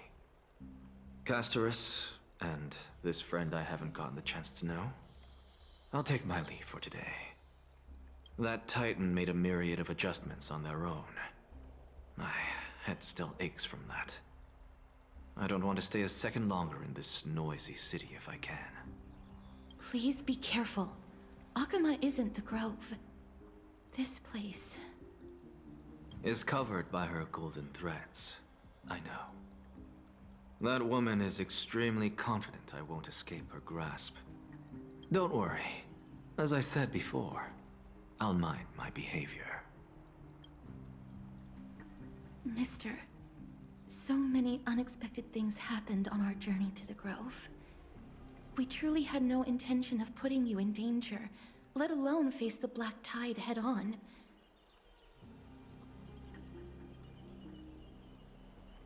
The Black Tide is not just an enemy of Akama, but all of Amphoreus.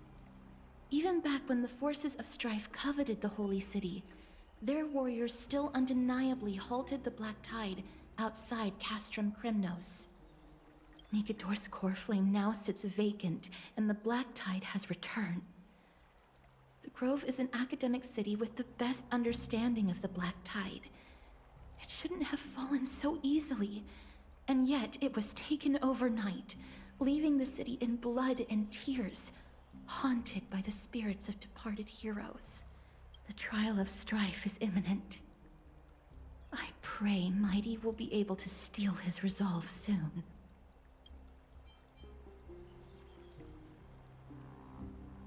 Lady Treeby once traveled across thousands of cities in Amphoreus to repel the Black Tide.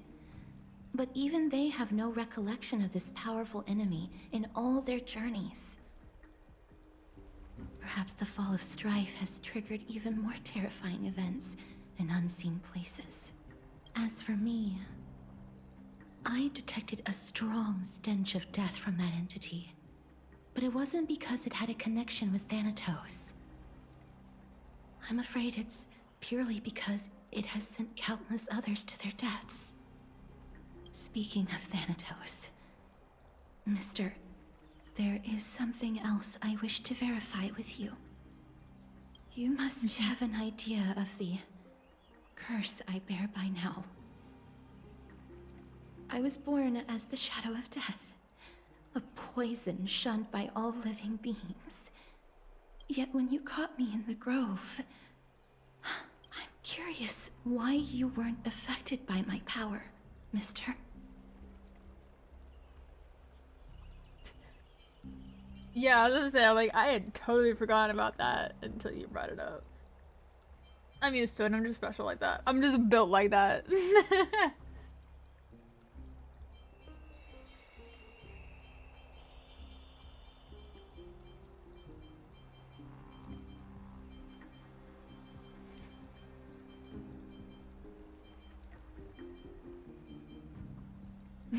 Built different. Apologies for the abrupt question. For all my life, I've always wondered, what is my connection to death? And why am I inextricably linked to Thanatos? Mister, you must be tired after being on the move these past few days. Please set aside the tragedy at the Grove for now, and rest for the day. Castorus is right. I should get some rest. Mem is probably exhausted too. They haven't made a peep. I wonder how Dan Heng has been holding up these past few days.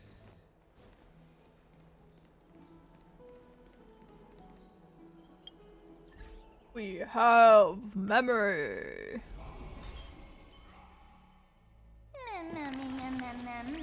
I saw you were smiling when I got here. Huh? Is it because it's your day off? Counted in one, didn't I?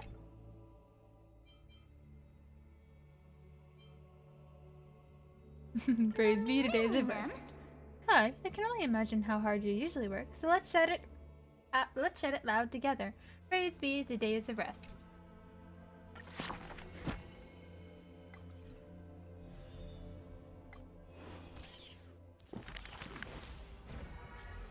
Ooh.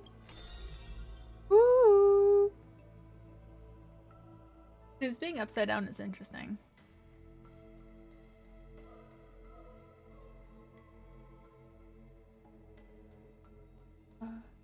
Teacher, blasphemy.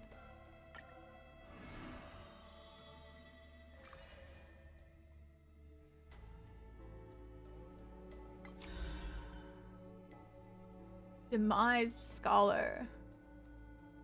Yeah, I picked up that it's like tarot cards. But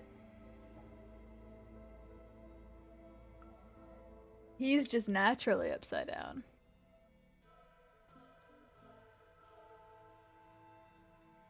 Anyway, what nameless being bestowed divinity on those higher existences? Scholar walks through Grove of Epiphany and refutes all the wise ones he meets with this question alone. For akin to the magic tricks he's so skilled at, his sophistry opponents fall into his trap as soon as they open their mouths, by admitting that divinity is indeed bestowed by other beings. See, throughout this blasphemer's life, he never sought by a question, instead only ever offered proof. Before meeting death, the scholar already composed his own epitaph. This person's name was seldom mentioned by others. Incomplete, just like his fate. He would sweep his own grave at the beginning of every month of reaping, staring long and hard at his stained hands. Hands that never seek the benediction of gods, accepting only the tricks and plots his brain presents. Keep your distance from that blasphemous one, lest misfortune follows you like a shadow. People warned each other thus before his lectern. In those rumors, the scholar's hubris looms foul and vile. He dares to proclaim ascendancy over gods and defy the Titan's will. But the one shouldering such slander pays little heed. His lonesome figure stands aloof, for he always believed that gods are no greater than mortal beings such as he. Grove of Epiphany, the paradise of the wise, yet harbors one shouldering the name of a fool. He calls himself a clear-headed teacher leading lost students, yet he rarely guides or teaches, apart from gifting a single saying. Yet, for the rest of the student's life, that saying often proves to be more valuable than gold. Pupils often praise his words as divine utterances, to which the teacher replies with sharp retort.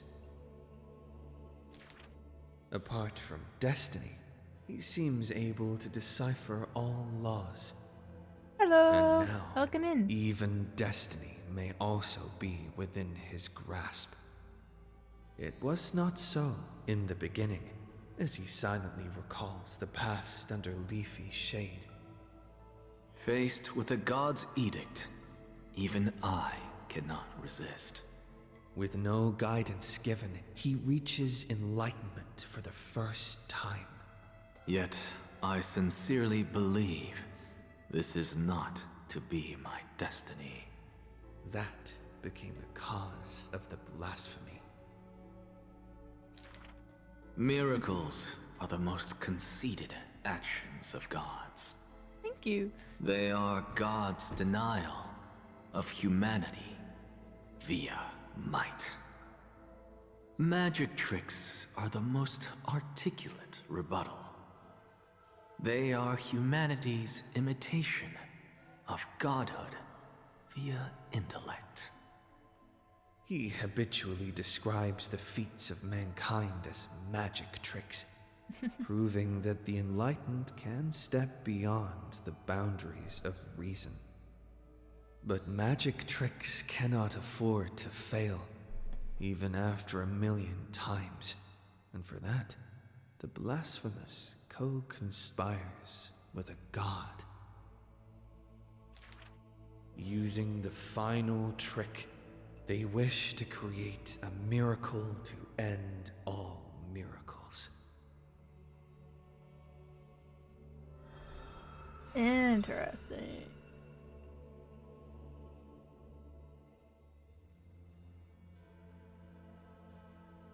Interesting.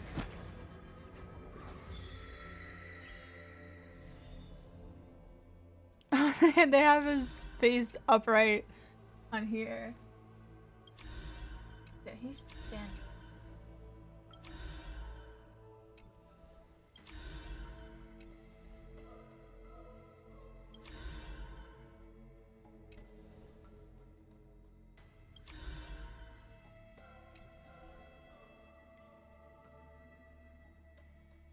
But no, he's just hanging upside down from a tree.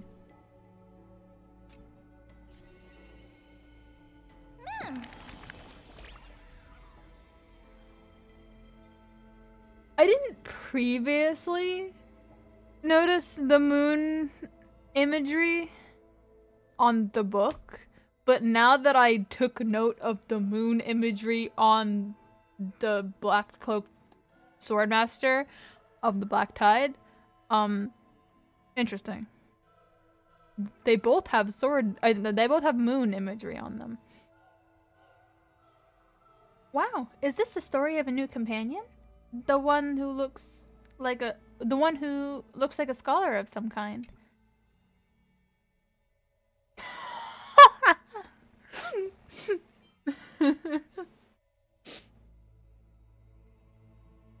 Could either call him a pirate. He's like a pirate. Hey, don't judge based on appearance. And I just remembered, that one is a magician. On the topic of the Flame Chase journey, he always seemed opposed. Perhaps because he didn't believe in the prophecy. Everything in this world is false except for me. Time for a quiz, Kai. What do you think is the relationship between Anaxa and us?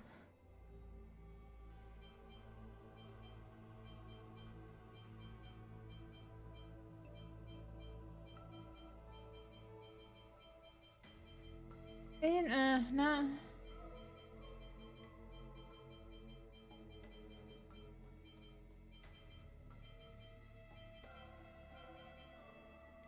It's a hard tell right now because we didn't really actually talk to him, so I have no idea what he thinks of us.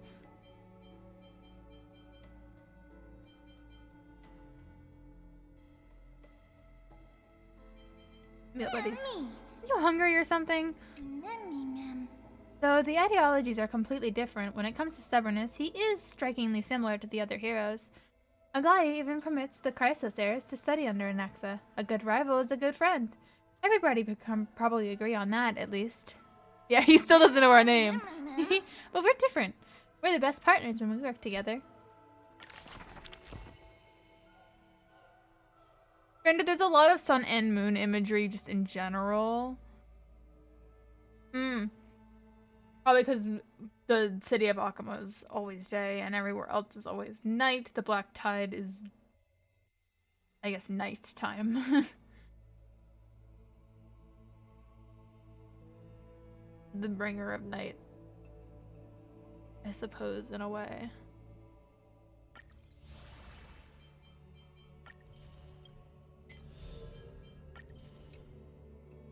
And so in general, Amphoreus has sun and moon imagery. Alright, let's go to our bath chambers. Hey, we're actually gonna take the thing down for once.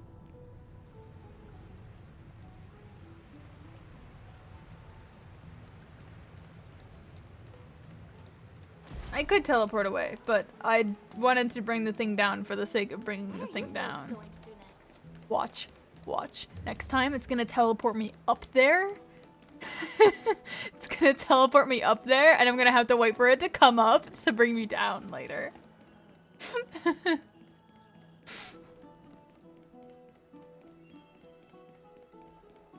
you heard? I'd love to go in and take a look. Alright. Oh, he looks like he's been well. So, some shit happened, Anang. Ah, long time no see. I've heard about what happened from Finan. You've been through a lot. I miss you so much, my dearest Seems friend. You took things pretty hard. He's so unbothered by my shenanigans. So, what were you doing while I was gone? I was organizing logs.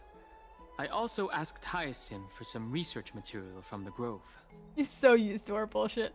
I discovered something interesting. Do you remember that Amphoreus' sky was sealed away by a titan? Aquila's presence keeps this world isolated from the rest of the world beyond the sky. It seems Hyacinth's ancestors were the sky priests who worshipped Aquila. Perhaps she can give us more clues to find a way back to the Astral Express. Nothing out of the ordinary happened in the Holy City in the past few days. I didn't have to talk to anyone either. It was kind of nice spending time alone.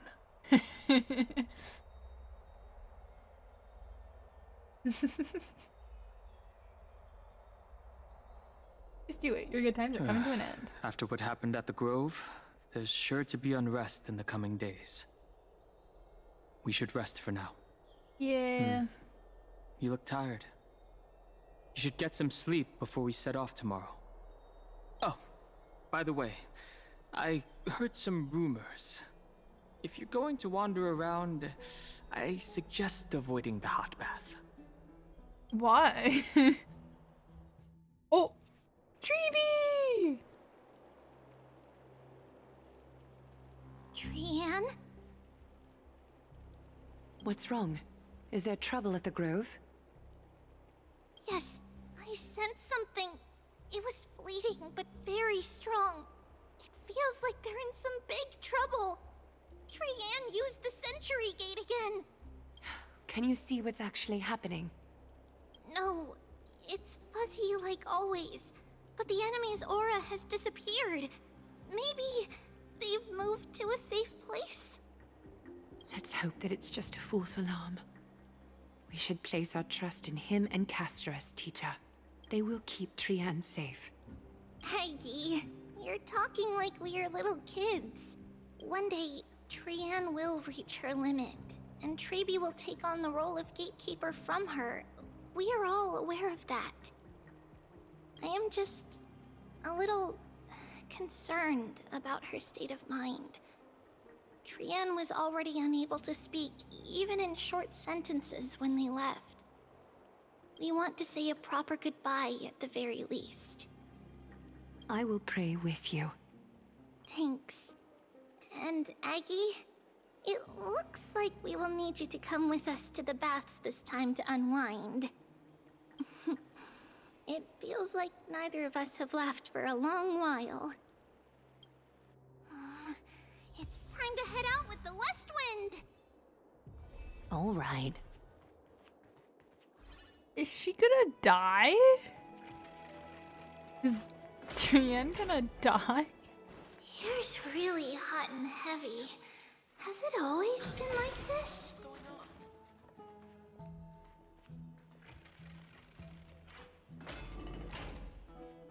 Is someone injured over there?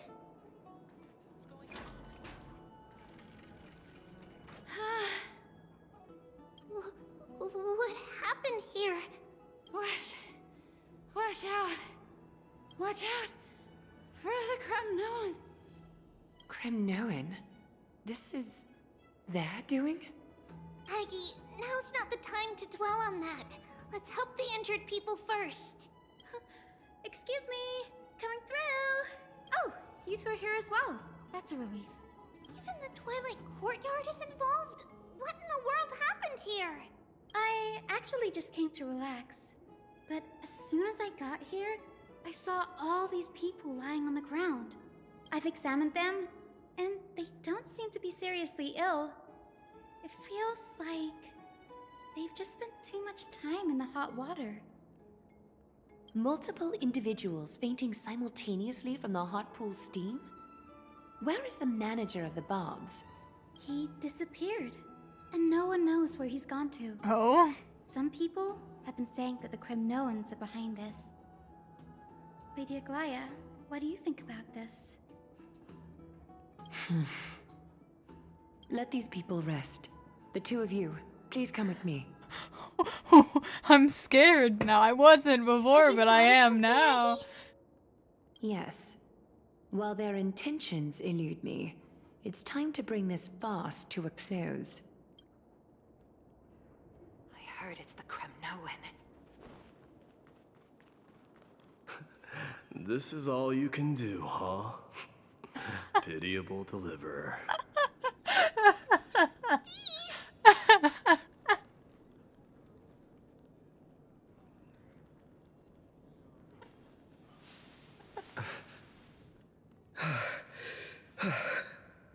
Snowy! Even Snowy! Doing what I think they're doing.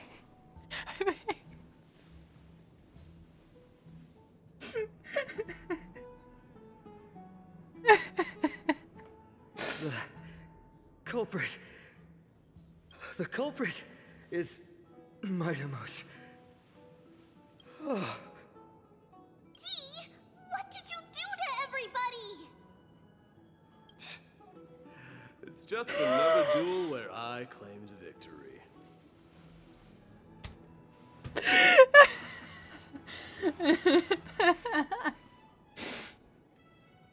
Duel? Yeah, him just lying on the floor is hilarious. As I expected. On the surface, these two are the mightiest warriors in the Holy City, but they're still impulsive youths at heart. Such a fancy way to call them dumbasses. Speak up, Mighty. Tell us exactly what kind of foolishness you and Finan indulged in this time.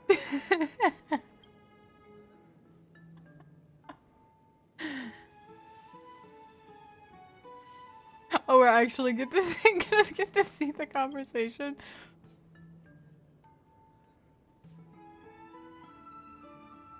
How'd your recovery coming along, my friend? No, none of those sound right.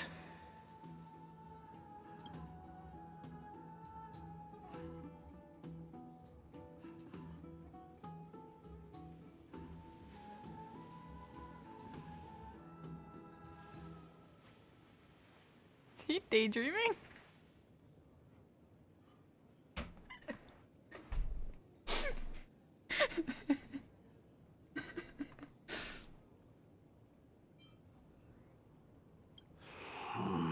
Forget it. Oh, no, he's going up to... I see, I see. Am I seeing things? Is the magnificent deliverer finally deigning to step outside? What kind of response is that? Nothing. I was just imitating your usual response. I don't feel anything special from you. Have you passed the demigod trial? The ritual hasn't reopened yet. In case you forgot, it hasn't been that long since I pulled you out of the trial. I didn't forget. Then, you're welcome. In twilight's last gleam, Makima stands bold. Her walls sturdy, tales untold. Dreaming of her fruitful gardens, pilgrims arrive from distant lands. Figs and olives, oh so grand. Yet little do they know that they will step into flames, fuel to the fire, a burning brand. What are you playing at this time? I just felt like reciting a few lines of poetry. Surely the Crown Prince of Kremnos knows how to appreciate poetry, right? Kremnoans steer clear of such weak literature. But my library doesn't lack collections of this kind.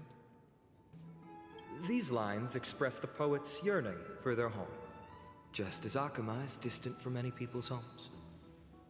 I know how to interpret poetry, haaiiirr. There's no point in pretending to be profound, my friend. Thank you for helping me out when I was in a tight spot, but it seems to me that you aren't prepared for the trial either. Don't compare your situation with mine. My people are still relying on me. I can't ascend to godhood on my own without first resolving their issues. So, are you suggesting that you, the mighty Mightimos, and the heir to the throne of Kremnos, wish to defy tradition that has endured among your people for millennia? I'm still thinking about what I should do. Never mind. It's probably not my place to offer you counsel. An idea does strike me, though. Go ahead. Let's see what terrible ideas you've come up with this time. Maybe we both need to relieve some stress. Come, Mightimos, let's recommence our previous competition. This time, we'll see who can stay in the super hot bath for longer. They're idiots. What? Are you chickening out? The phrase chickening out does not exist in the Kremnoan language. I just find the situation absurd, that's all. All-knowing historian, are you not aware that we Kremnoans use boiling water from sword forging for our baths? Looks like I'll have to teach you some royal etiquette today. And thus, an unprecedented sauna battle commences! With unparalleled resolve, the two warriors' determination even alters the very hue of the steam. Flames intertwine with scalding vapor, reaching toward the heavens, shrouding the sky and the sun. The spectacle is so magnificent that none dare gaze upon it directly. Since we can't see what's happening in the competition, why don't I regale you with a tale of kings to pass the time? Do you recall the legend of the Gorgo lion mentioned by a certain veteran? The central figure, the main character, was not the sole sovereign of that land. An oryx stood as its formidable rival. Long before the dawn of Era Chrysia, the two beasts started their timeless battle on the plains of Tritos. The lion regarded the oryx as its food, while the oryx perceived the lion as a scornful, oppressive, and challenging barrier that it swore to topple with its antlers. For tens of thousands of years, without respite, the two creatures thus continued their relentless pursuit and rivalry.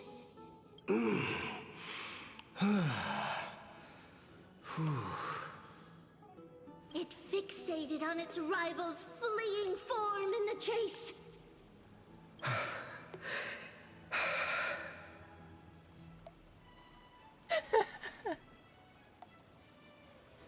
It set its sights on the other's neck, nearly within reach. These writers are gonna kill me, man.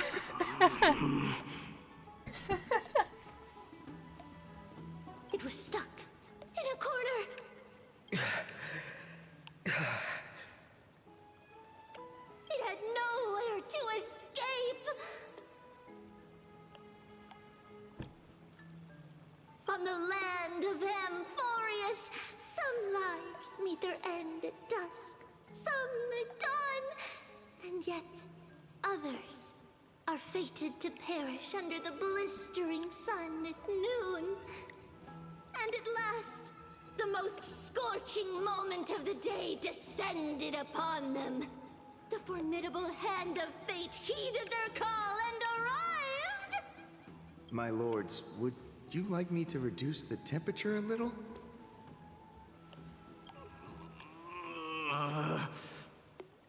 What? You're chickening out already? Get lost. Are you asking me to get lost, or... Do whatever you want. Oh, please forgive my presumptuousness, my lords. What a spectacle of folly. This is what you get for daring to challenge a Kremnoan without understanding your own place. The cut back. So fine on fucking dead on the floor.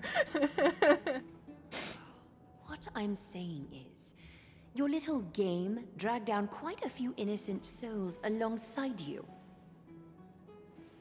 We will personally escort back home the customers left awestruck by our formidable presence. This isn't fair. You're wearing way less than I am. I was gonna bring that up too. I was like, Mighty is wearing a lot less clothing than Finon. Is this the latest trend now? Getting into the baths while dressed in full armor? Don't look at me like that. It was he who challenged me. There is no word for flee in the Kremnoan language. Very well.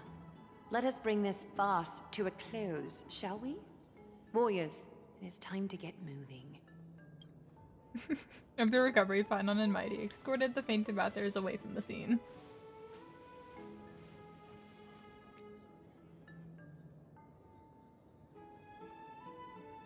This time, Finon narrowly triumphed with a stunning 27 to 25 victory in terms of the number of trips safely escorted.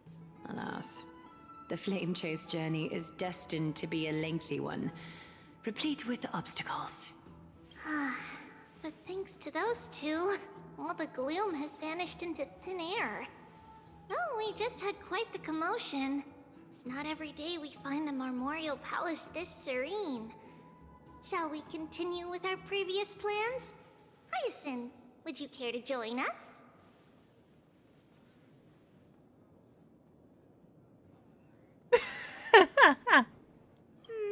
Such an empty bath is indeed a rare sight. I was looking forward to unwinding after work. I'd be delighted to accept your invitation, Lady Treeby. How about we go to the biggest bath?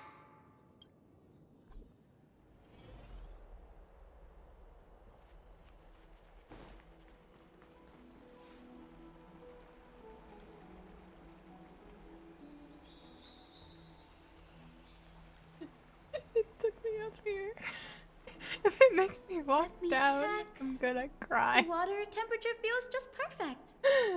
So, how is the feeling of having the entire bath to yourselves? I didn't think it'd actually bring me up here. It's so good. Oh, look at all of them. But, Lady Treeby, aren't you going to soak in the bath with us? We will have to pass. After all, we've become children. Please understand that she can no longer endure the heat of this pool due to the blessings of Yanis. Oh. Are you curious about us, Hyacinth? I am, but something tells me that it might be better to change the topic. Don't get all nervous. It's not something we can't discuss. The truth is, a long, long time ago, we were a mature adult just like Aggie. Then, because of reasons, we inherited Yanis's divinity and gained the power of passage. And in return, the price we had to pay was the splitting of our soul. Each opening of the Century Gate intensifies the strain on Treeby and the others. They are gradually regressing towards infancy, both in body and mind. We don't know what awaits us at the end either, but anyway, that's why we've turned into children. In that case, when you opened that giant sentry gate above Akama during the battle against Nikador... Well, there's no way around it. We all know that the flame chase journey won't be a smooth ride. Maybe we can find a way to fix it. The primary research focus of Noosporists is the soul. We explore its depletion and methods to restore dispersed souls. As long as research continues, there might be a breakthrough that can help.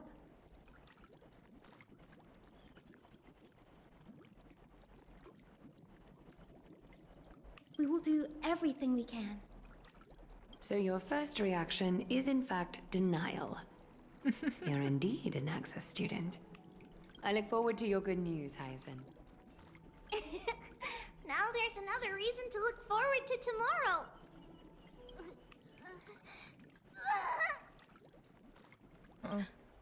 Lady Treeby, what's wrong? Something's off.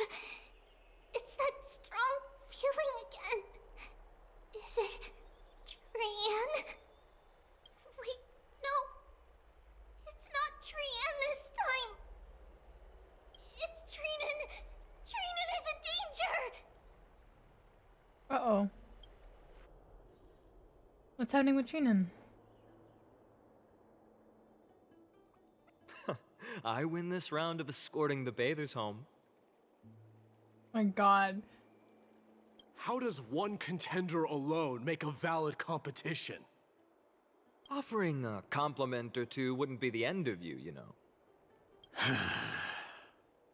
Haaiikas. What is that word? Is that your native tongue? It means hyena. I'm likening you to a weak hyena. By the way, you emphasize the completely wrong syllable. Though we've been acquainted for some time, I have rarely heard you talk in the ancient tongue of Kremnos. It's because I'm not exactly a master at it either. I can listen and read just fine, but when it comes to writing... You can write?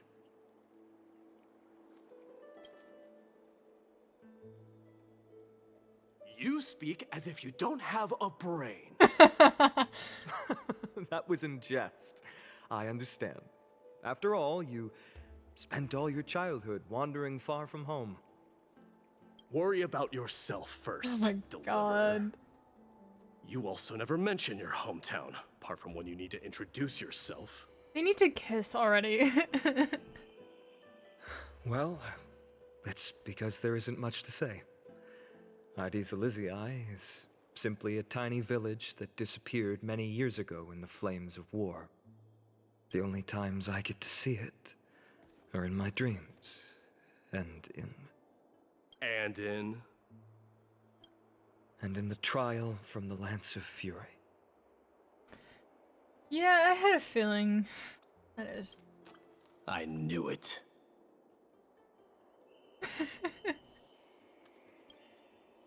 Yes.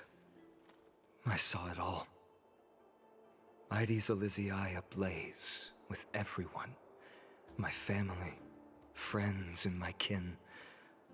Lying in a sea of flames.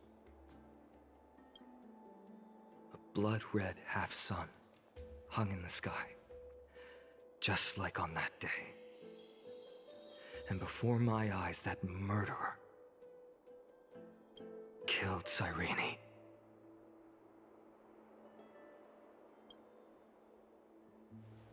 But I saw its form this time.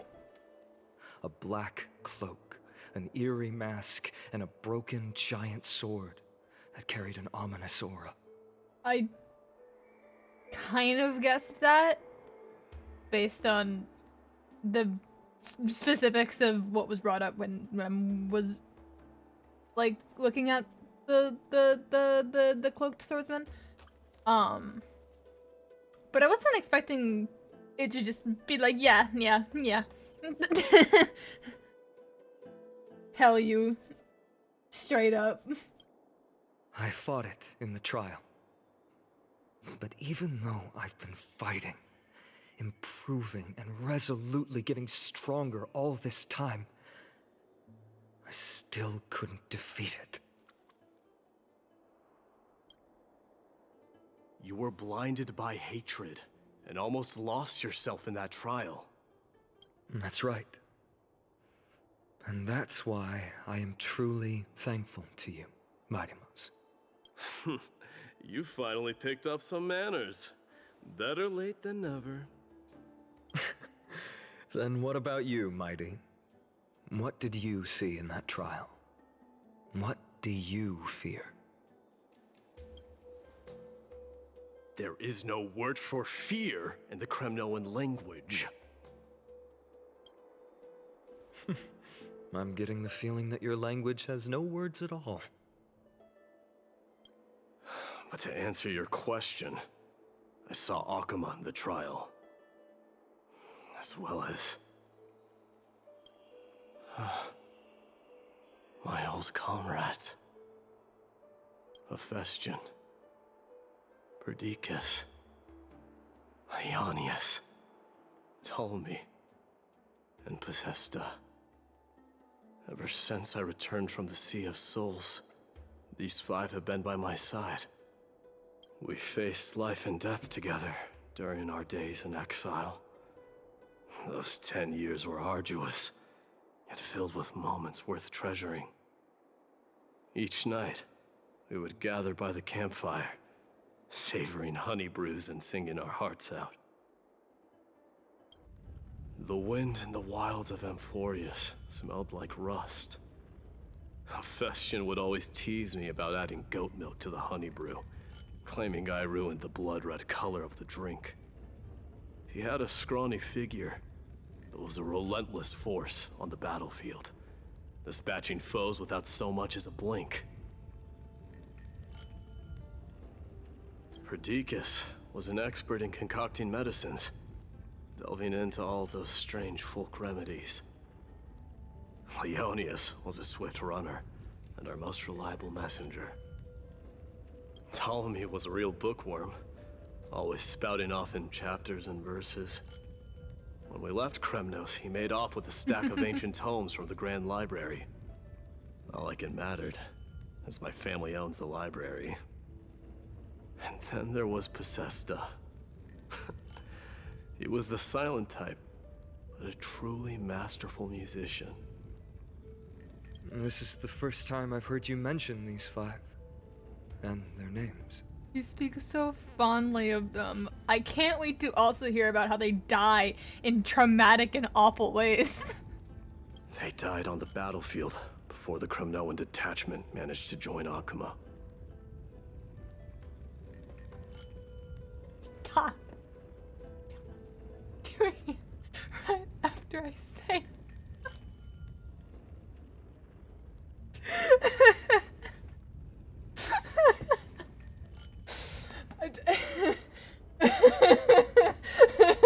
I just wasn't expecting the next words to be like, they died on the battlefield. Like, wow. Wait.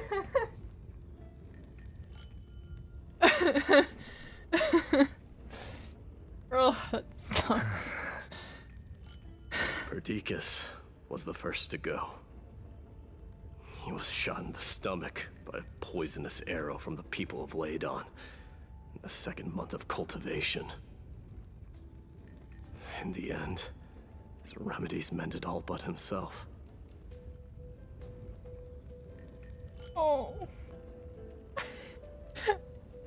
I was gonna say I was hoping for a little more details, and then now that I've gotten the details of one of them, I'm like, I'm not sure if I want to hear the rest. My Demos, do not mourn. I have achieved honor by bestowing a noble death upon the enemy. Leonius died in the 5th winter. Idonia's snowstorm lasted 3 full months. On the night of the fiercest storm, our foes launched their assault. I'm killing myself, and it's your fault, Midamus. Your fault. You can't just have them disappear from the portrait. Describing their deaths. Their final words. You can handle that, but disappearing from the portrait? Disappearing from the portrait, which will inevitably leave Mighty just completely alone in this scene, is awful. Mean. Cruel. Fucking game. It's fucking game. Fucking good writers. Bullshit.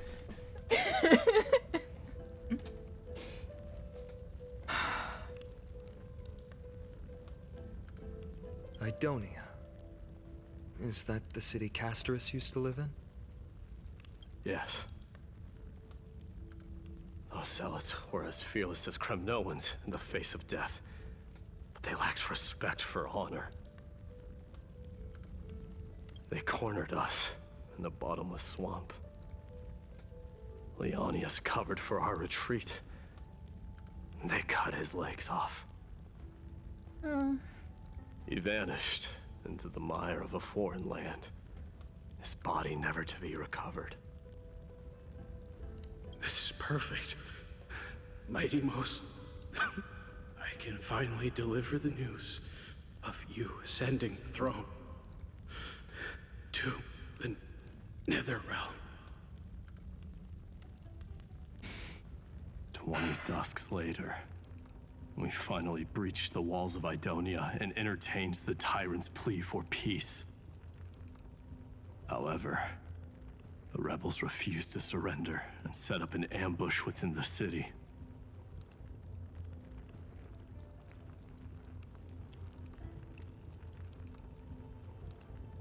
Ptolemy and his cavalry met their end before they could even relish our triumph.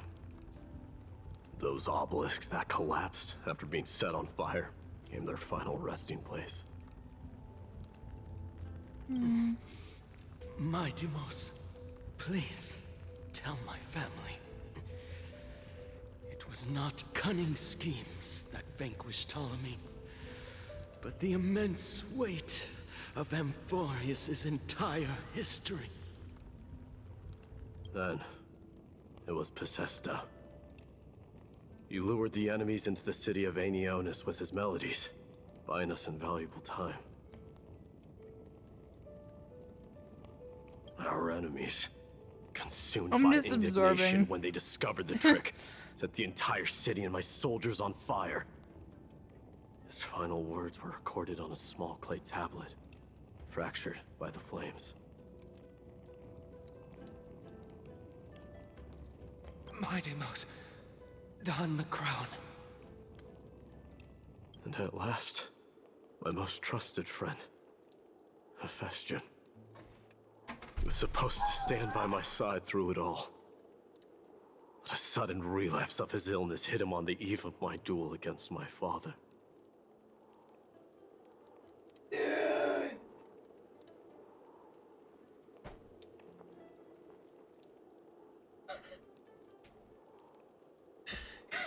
Dude.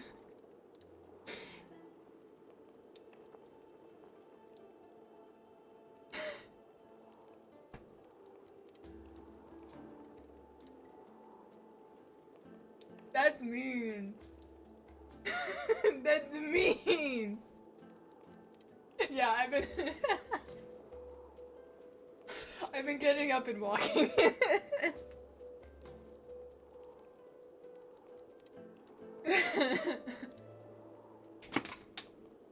Bullshit. Bullshit.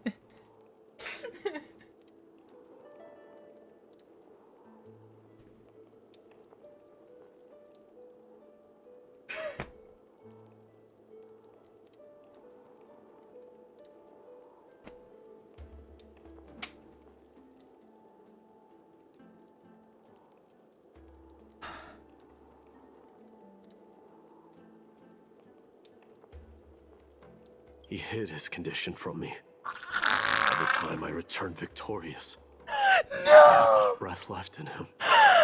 No! Are you kidding me? This world hates him. This world hates Mighty. This world hates all of them. Everyone, actually. Stand corrected. This world hates everyone. You want to live a happy, peaceful life? No. You want to have one victory? Yeah, your best friend's dying. A Kremnoan dying on a sickbed. I would be a laughingstock to everyone. Hephaestion, my dear friend. Spare your strength. I'll go get a physician. No need.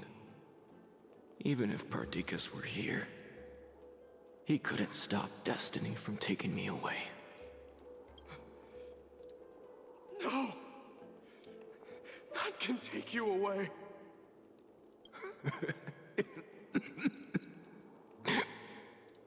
Mightimos, our king, do not shed tears for me. It's not befitting of your status. That's devastating. That's... Oh, many...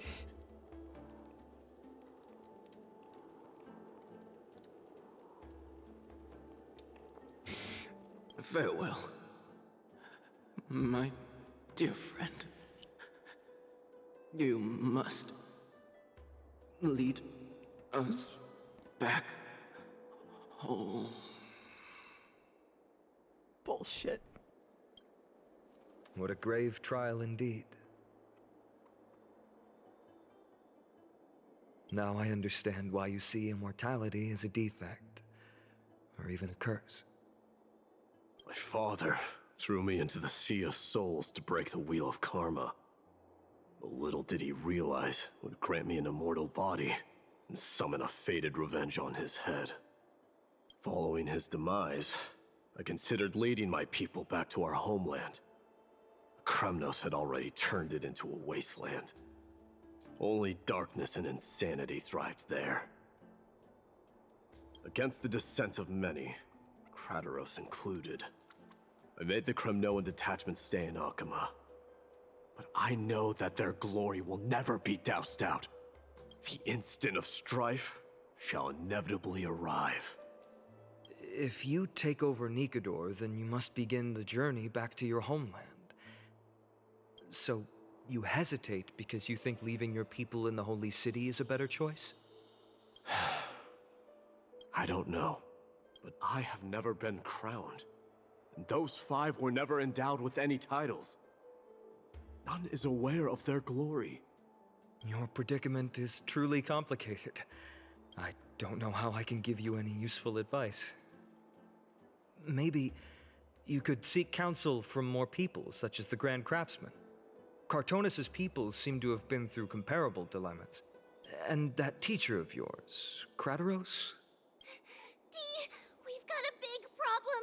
Big problem! Lady Tribby, what's making you so flustered? Hurry up and go save Trinan! She got abducted by Krateros! Huh? Krateros! What's going on?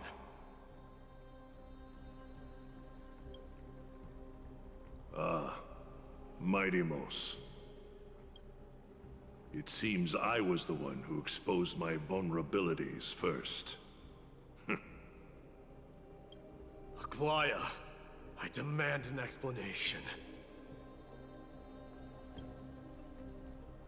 This man abducted Trinan by force, and forced her to bring him to the vortex of Genesis. He then brazenly stepped into the trial of the Lance of Fury, and naturally failed. Is she telling the truth? Why did you do that? Because I don't want to wait anymore. Your hesitation made me desperate.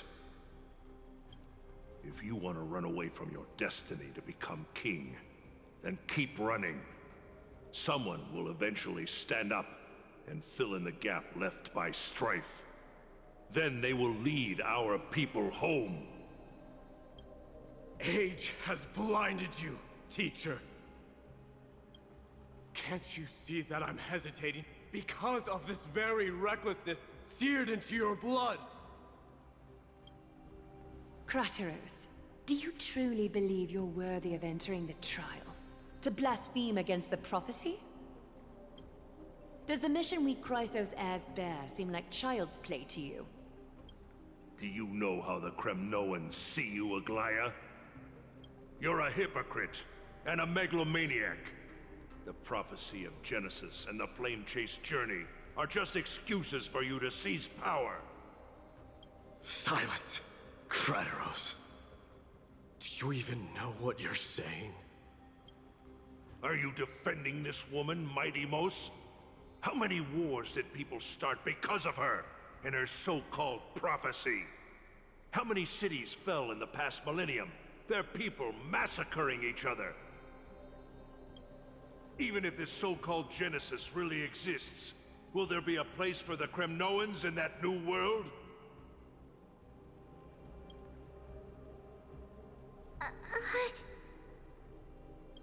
Are you done talking? By agreement between the Chrysos heirs and the Council of Elders, those who trespass upon the vortex of Genesis need not be tried by the Council. I am allowed to pass judgment alone. Krateros, your actions are unforgivable. I hereby sentence you. Aggie, wait! We have a proposal! Someone has to resolve this conflict between the cities. Lord Krateros did not use violence to harm us. We can sense that his anxiety stems from his concern for his people's future. Please, Aglaya, hear us out first. I'm listening. I'm sorry, Lord Krateros. We were so preoccupied with deciphering the fragments of prophecy that we neglected those of you not favored by its message. Your accusations were harsh, but justified. We wish to earn your trust and those of the Kremnoans. I think the best way to do that is to take you to witness the source of the prophecy for yourself. How are you going to show me something that has no form? You've heard about that Outlander, right? He has somehow made a connection with Orynyx and can completely replicate scenes from the past. We will ask for his aid. Tomorrow, at the Abyss of Fate in the Temple of Yanisopolis, we will show you everything from that distant memory, Krateros. A fair proposal. I accept. Until then, you will be stripped of your freedom. That is my one condition, and I will brook no argument. It is not the first time I've been made someone else's prisoner. Do as you please, demigod. Teacher, why did you do this? Forgive me, young master. But I just cannot wait any longer. Ever since your father died, our people and I have been waiting for a day to revive Kremnos. We placed all of our hopes in you, but never received an answer. This obsession for returning home has become a sickness for our people. Wise as you are, I refuse to believe that you can't see the truth. You have a clear head, which is why you're also incomparably alone. A smart person can only choose to tangle himself with the mundane of this world. If you're truly capable of leading our people beyond this blood-stained fate, then prove it to me once more, Mighty Mos. Just as you did back then.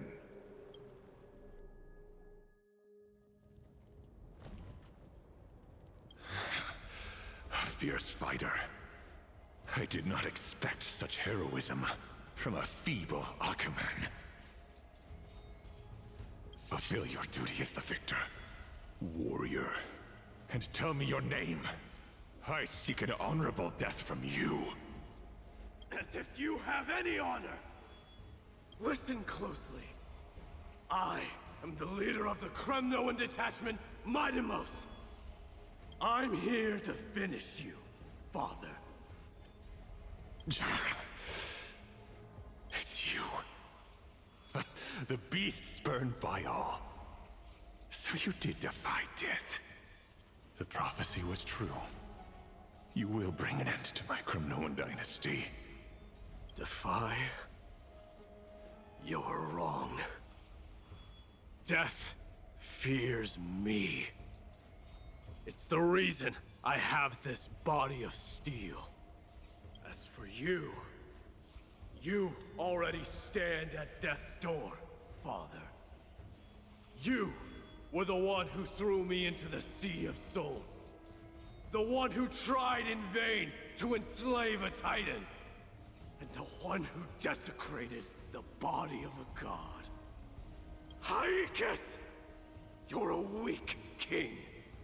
So weak that even the lowliest hyena is a more noble existence than you.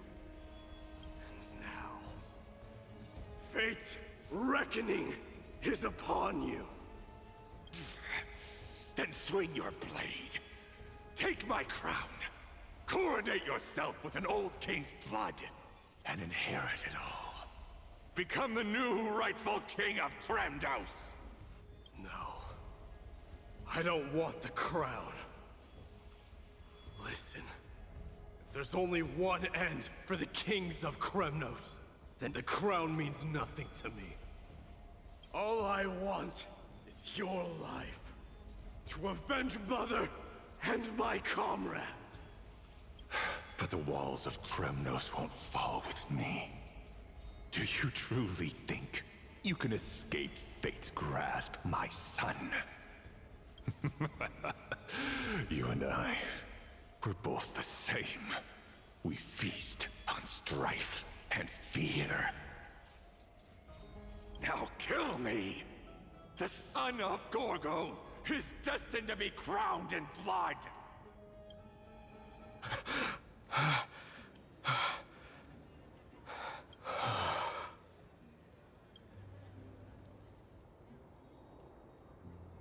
Kratos. He said the Grand Craftsman Cartonus might have some suggestions. Might as well go see him. Grand Craftsman, how have you been? King of Kremnos it is. That you would come, I knew. You knew I was coming? Your matters, I've heard. The path forward you seek. Many questions you have. But before that, take this. What's this? A signet ring. for the king of Kremnos belonged to your mother. Recast and restore it, I did. What? Mother threw it into the Sea of Souls. A long time to fish out it took. Very fortunate we were. I can hardly imagine how much patience and courage it must have taken to find such a small signet ring in the Sea of Souls. I owe you one. Gratitude there is no need for. Repayment for saving me, this is. Questions you bring with you? Ask, now. Fate I've always denied has finally caught up to me. By all rights, I should accept Strife's authority. It would make everyone happy. The Chrysos heirs, the Council of Elders, the Kremnoans. Even the bards who will write it all into song. Yet hesitate still you do. Hesitate, why do you, young king? Because of my people. Be they men, women, the elderly or children. The hearts of all Kremnoans yearn for home. They've all been waiting for this day. For the day their king returns. Children of Strife would then be able to go home and embrace the old traditions. Never mind that most of them have only ever been heard in these so-called traditions in song. They would then gather around their king and throw themselves into battle. This is not a good thing, you believe. The Kremnoans have been trapped in a cycle of bloodshed for the past 1,000 years. They seek vengeance, start wars, become prosperous, and decline. How much innocent blood flowed into the River of Souls in all those years? How many needless sacrifices could we have avoided? If I accept that fate and become the totem of strife, that lead my people into repeating the same mistakes, then of course I would be terrified. I'd be terrified of becoming king.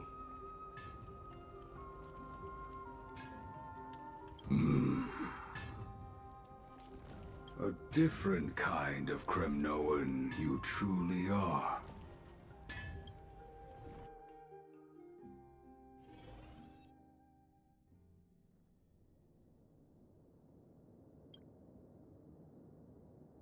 Moments later in Treebe's room. Mama, I had a dream last night. Oh. Now what did you dream about, my darling Treebeos? He's so pretty.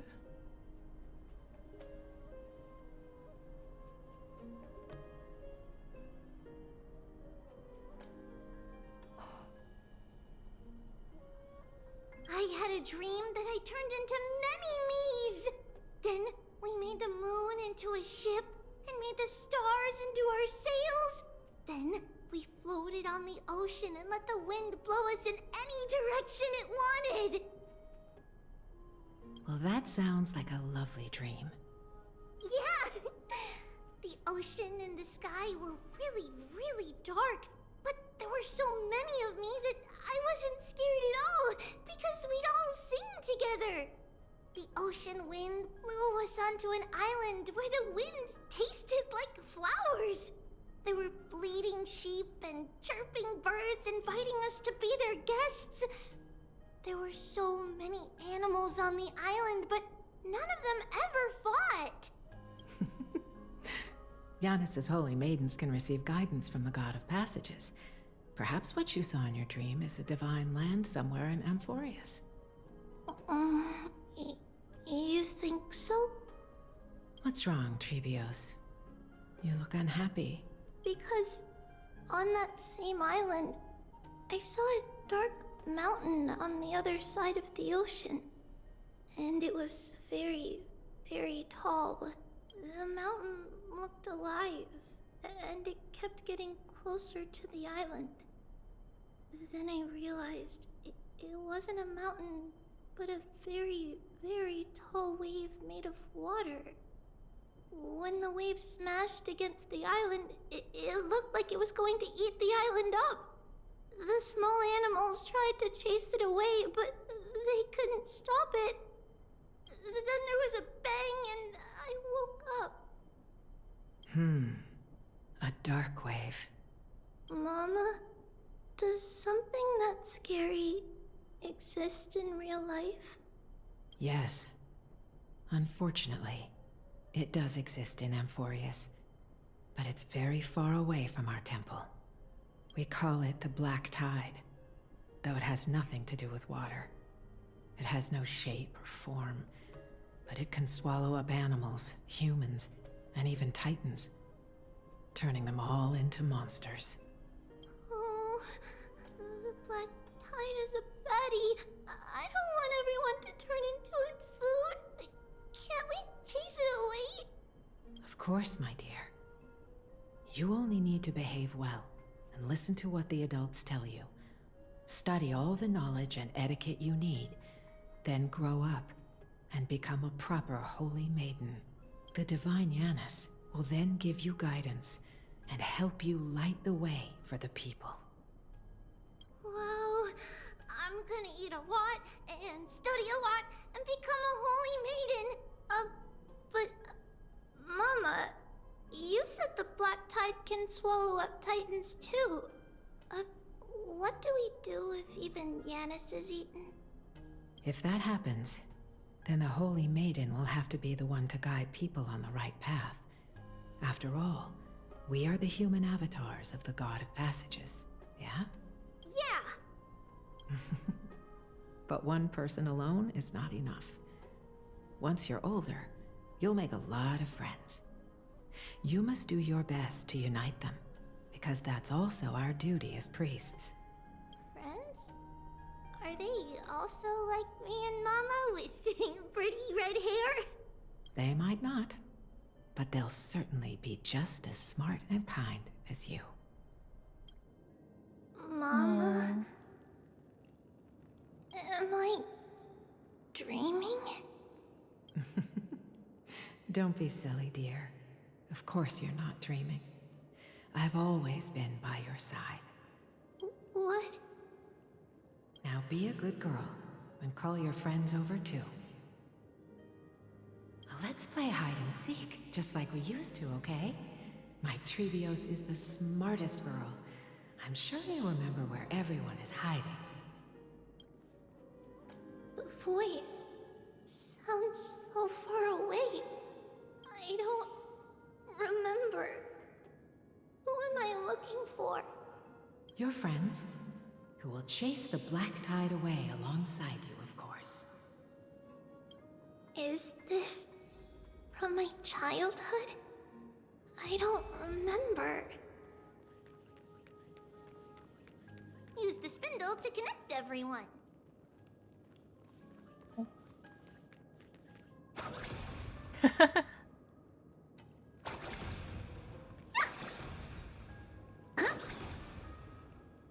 There's strength in numbers. Aww, that's really cute.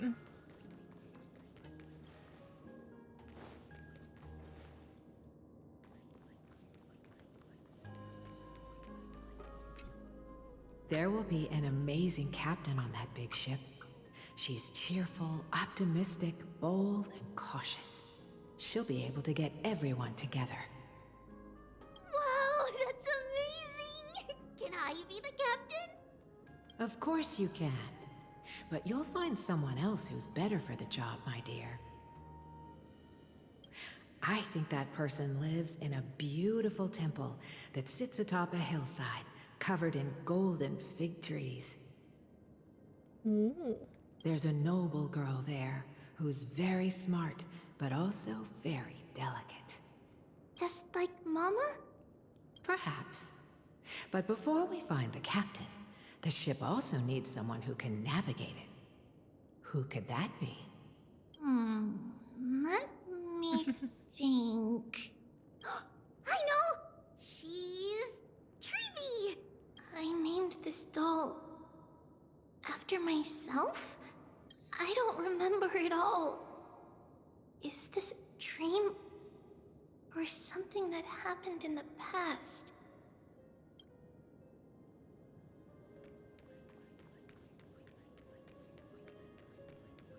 It's packed full. Mama must have left all of these for me. All the words are blurred out. Could it be that my memory is fading? Bad chest! You can't lock me away! Huh? Why is this doll inside a chest? It's holding a sword. Why? Many years later, many brave warriors will board this ship. They're skilled combatants who fear no danger. Ooh, I can learn how to fight too and protect everybody! Silly girl. You're Yanisopoulos' holy maiden. It's not your duty to fight. There will be many others to protect you. Alright. Then where will they come from?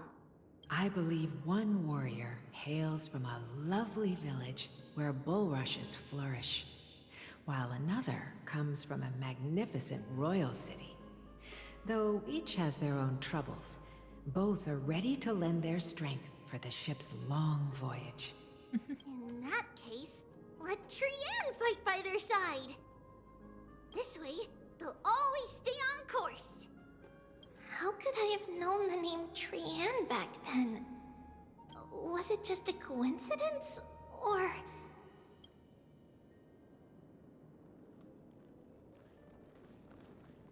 Learning can change your destiny. When navigating at sea, you need to know both astronomy and geography. Isn't Yanis's knowledge enough? Oh, sweetie. The ocean isn't like the land. It's easy to get lost. That's why it's important to learn to recognize the miracle of Aquila. Alright. Even though my brain is already super duper smart, I'll still try my very best. Circe also favors children who try their best. They will send a wise scholar as everyone's teacher to help you reach your dreams. I want to be a teacher too! Oh, wait. I'm super duper smart. So I want to be the teacher's teacher. Why not? But if you're going to be a teacher, you might need to tone down that hyper energy of yours. Then Trinan can do it. She's well behaved and would make a great teacher. Mama and the others always said that I had a great memory. But now, I can't even tell if this is a memory or a dream. Come, let's line them up.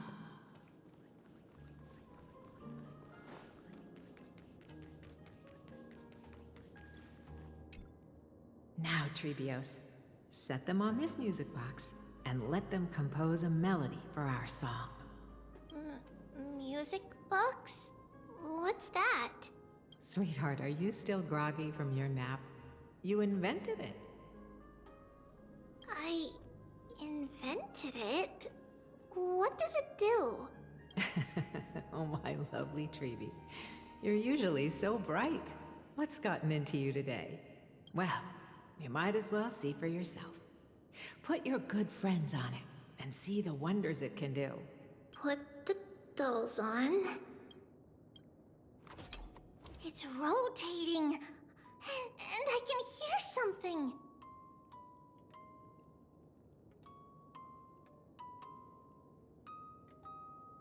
That's right. It's a music box. If you place the dolls in the right spots, it will start rotating and play beautiful music. Out of all your inventions, this one is my favorite.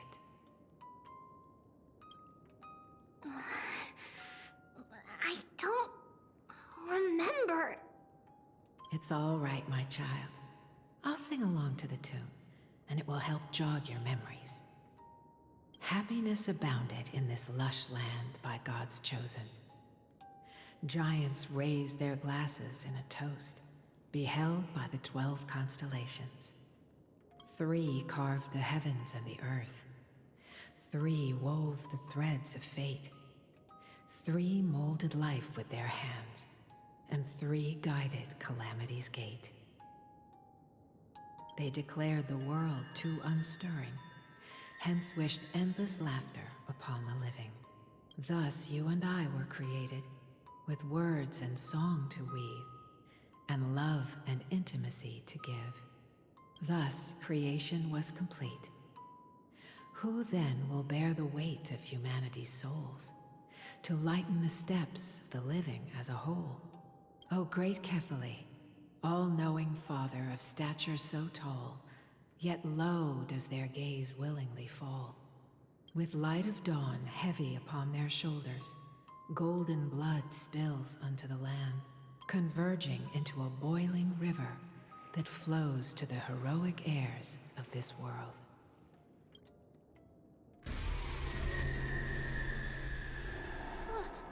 What's going on? Oh, Yanis, please lend me your ears. In the black mist, as death and fate draw close.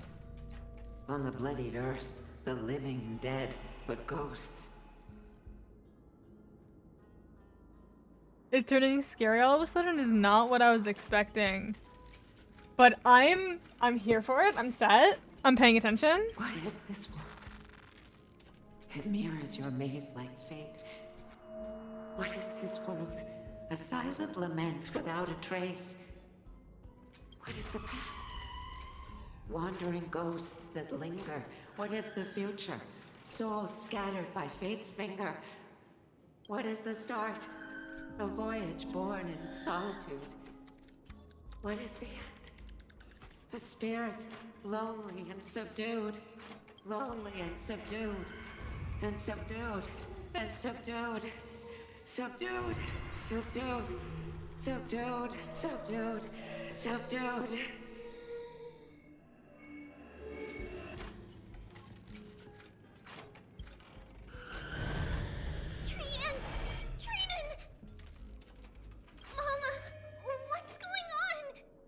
Hurry! Run! Trivios, run! The black tide has arrived!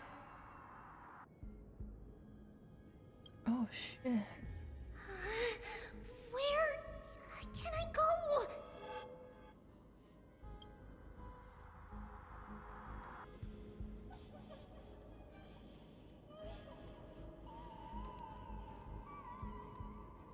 So each of the dolls definitely represents one of the Treebios.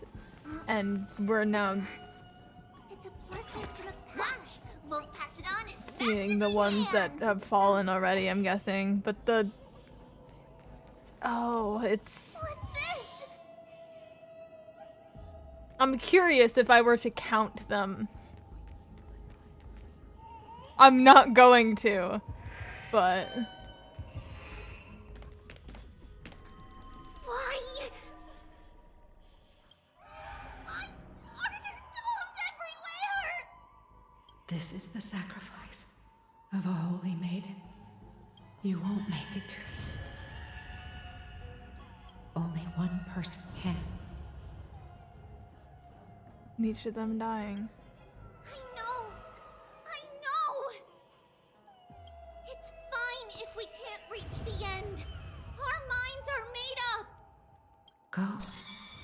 Bid your farewells, Trivians. Time is running out. Mama, are you going to leave me? My sweet girl. I will never leave you. But remember this, Trevios.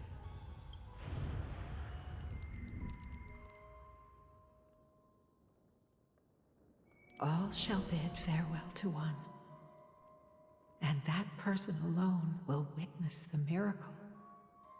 Only one shall live to the end, and they alone will witness. Since your mind is made up, then traverse the black tide and dispel the fog for Amphoreus. I shall see you tomorrow, my dearest Trevius.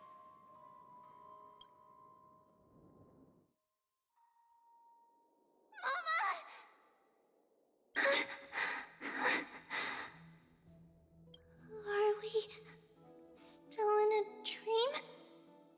Did you have a nightmare? Maybe. But it's been a long time since we had any dreams. It's not yet the entry hour. You still have plenty of time to rest. No. Our heart is still racing. It must be that reckless Kremnoan soldier who startled Trinan. And you as well. If you want, I can pass through his chest with the golden thread right now. Aggie, cut it out with the scary talk. I'm just kidding. If I were serious, I wouldn't have waited until now. Do you want to talk about the dream? Keeping it bottled up is not good for your health. We had a dream about Mama.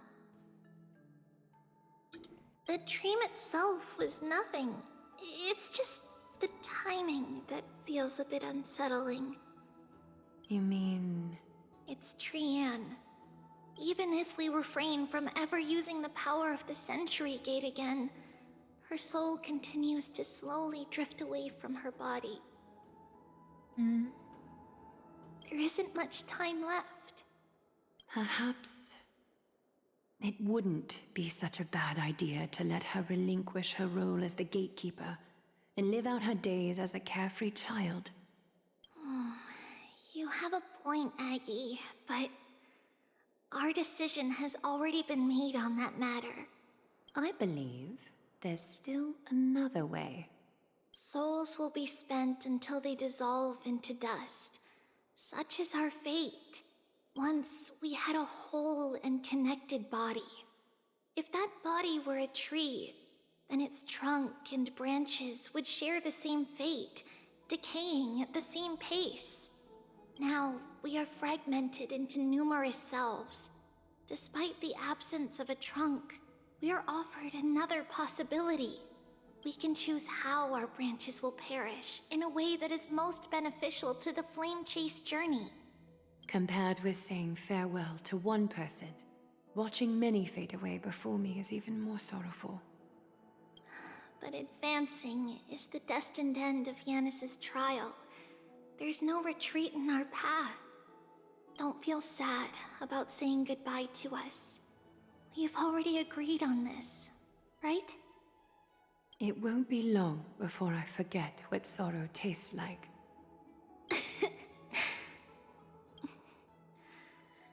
So, what would you like for breakfast, Aggie? What? Where did that come from? After all this talking, we are feeling a bit hungry. Plus, it's nearly the entry hour now. Do you remember when we first met, Aggie? You were still a little one, and we caught you secretly eating oatmeal late at night. While my emotions might be fading, those memories are still as vivid as ever, teacher. Please, let me do it. What would you like to eat? It's fine. Leave it to us. You should rest for now. It won't take long, and we'll call you when it's done. In that case, thank you. Then, see you tomorrow, Aggie.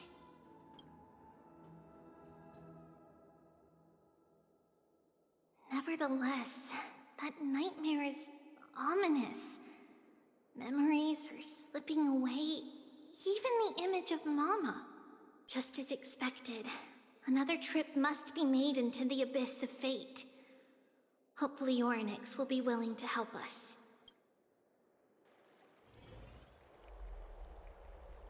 At the same time, somewhere in Akama. Long time no see, Professor Anaxa. Who are you? It's been a while. I'm the one who once overthrew the entire classroom in that spiritual physics lecture. Oh, It's you. No way. Do you really still remember that, Professor? I remember that glib tongue of yours. What brings you here? Surely you're not here to reminisce.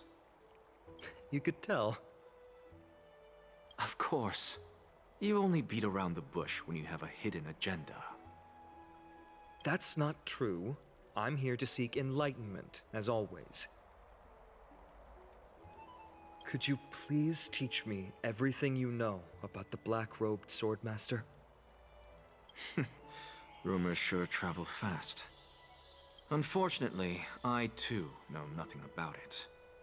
I can only tell you that it is clad in a black robe and wields a greatsword. At least, it looks like a greatsword. It's shaped like a twisted half-sun, and a peculiar dagger resembling a crescent moon. By the way, take this with you. I got it from the sneak attack. It's yours now. Oh, I was right. It is this thing. The one who torched Aedes Elysiae to the ground. And killed everyone. Don't try to be a hero. No one in Akama stands a chance against that thing right now. Is that what the Titan said as well? Not at first. But the god relented after having had a taste of its power. Even with the god possessing me, I couldn't fight against that blade. That incredible power doesn't seem to be granted by any Titan. Are you suggesting that it originates from beyond Amphoreus? It's possible. Much like the Black Tide, no? Nonetheless, it's an enemy we must overcome. We? Drop the pipe dream, Phainon. No one wants to see you fall by their blade. Their mere presence will endanger the Holy City and the Flame Chase. You know that I don't believe in... You don't believe in the so-called prophecy, I know. However, I'm here to seek your assistance, not at the request of Aglaya or Tribi. I just want to eliminate a threat to the city I pledged to protect. That's all. The tragedy at the Grove must never happen again. Take a seat. Since you are sincerely seeking enlightenment, I suppose I can tell you one more thing.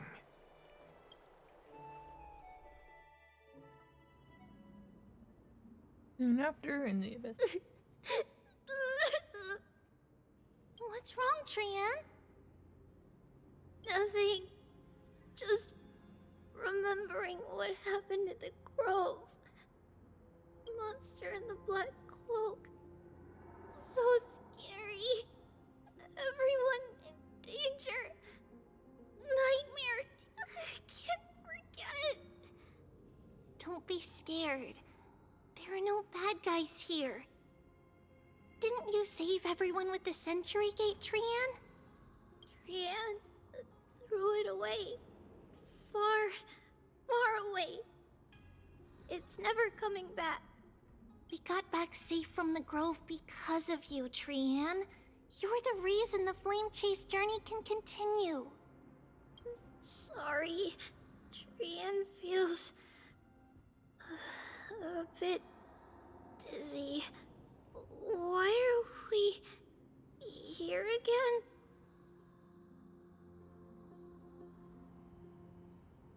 For the same thing, of course. Remember?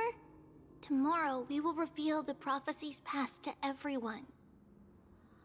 But first, we need to restore the memories that have been blurred by the fragmentation. We hope to present the full truth to everyone, without hiding anything. Since Yanis caused the fragmentation, we can only turn to another Titan or Nyx for help. Also, remember to get breakfast ready for Aggie before the Lucid Hour tomorrow. Oh, yes! Trian remembers now. Oh, on that note, we had better prepare some saffron before we meet with the Titan. Saffron? It's an essential offering for rituals in the Temple of the Three Fates. You think we shouldn't go to Orynyx empty-handed? Yes, it's also a symbol of Yanisopolis. If we are to replicate memories, we need to use something that has experienced those days. And when we first met Aggie, we added that to the porridge we made for her, and she really loved it. I see. It's like killing 3 birds with 1 stone. But it all depends on whether Orynyx is willing to help us. This could be a problem. After all, it was us who took the core flame from Yanis, from Orynyx's kin. We will have to give it a try. If there's truly no other way... In our current state, we probably can't do anything to them. We'll cross that bridge when we get there. Leave it to Trianne. Trianne knows how to play cute. In any case, let's look for Saffron first. I hope there's still some left in the temple, untouched by Nikador's soldiers. I remember that aged saffron is preserved in sealed jars. Let's be on the lookout as we go. Alright. I think that this is where we're going to off.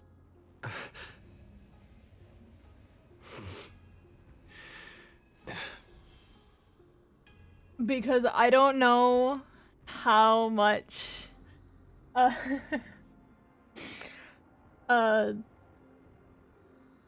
don't know how long this next section will take, or if it will lead into a cliffhanger for another section, yada yada yada. Nice. So yeah. So that is gonna be all for today. Yeah, we got to meet an Axa.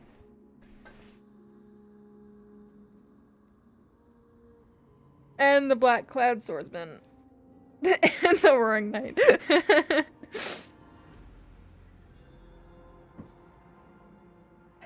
But yeah. There will be a stream Monday. And that's it.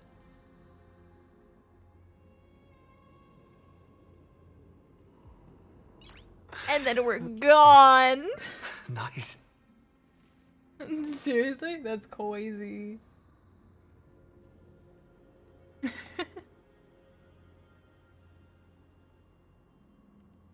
But anyway, thank you all so much for watching.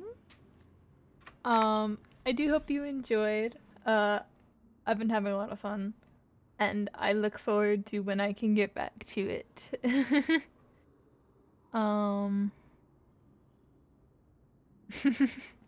Yeah.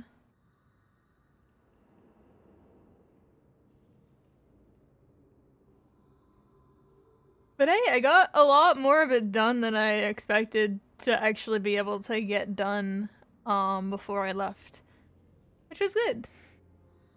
I feel like we got a decent amount done. Several hours. But we've done 4 or 5 streams, or was it 6?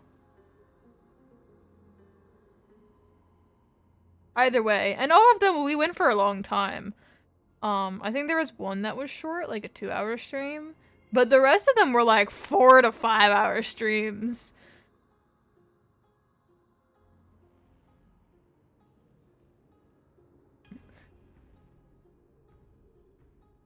I call that a decent chunk. Don't worry, Mika. I know there's a ton left.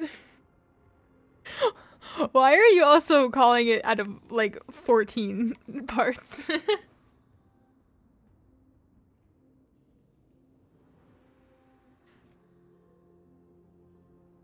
You could probably just do it by patch updates. What, I'm through 1 patch?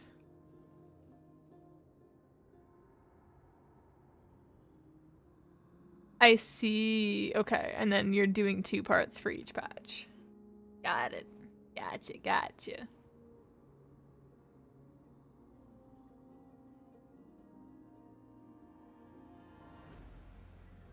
Okay. Well, that is all. Trying to think if there's anything else I need to say before we're done for the day, but I do think that's it.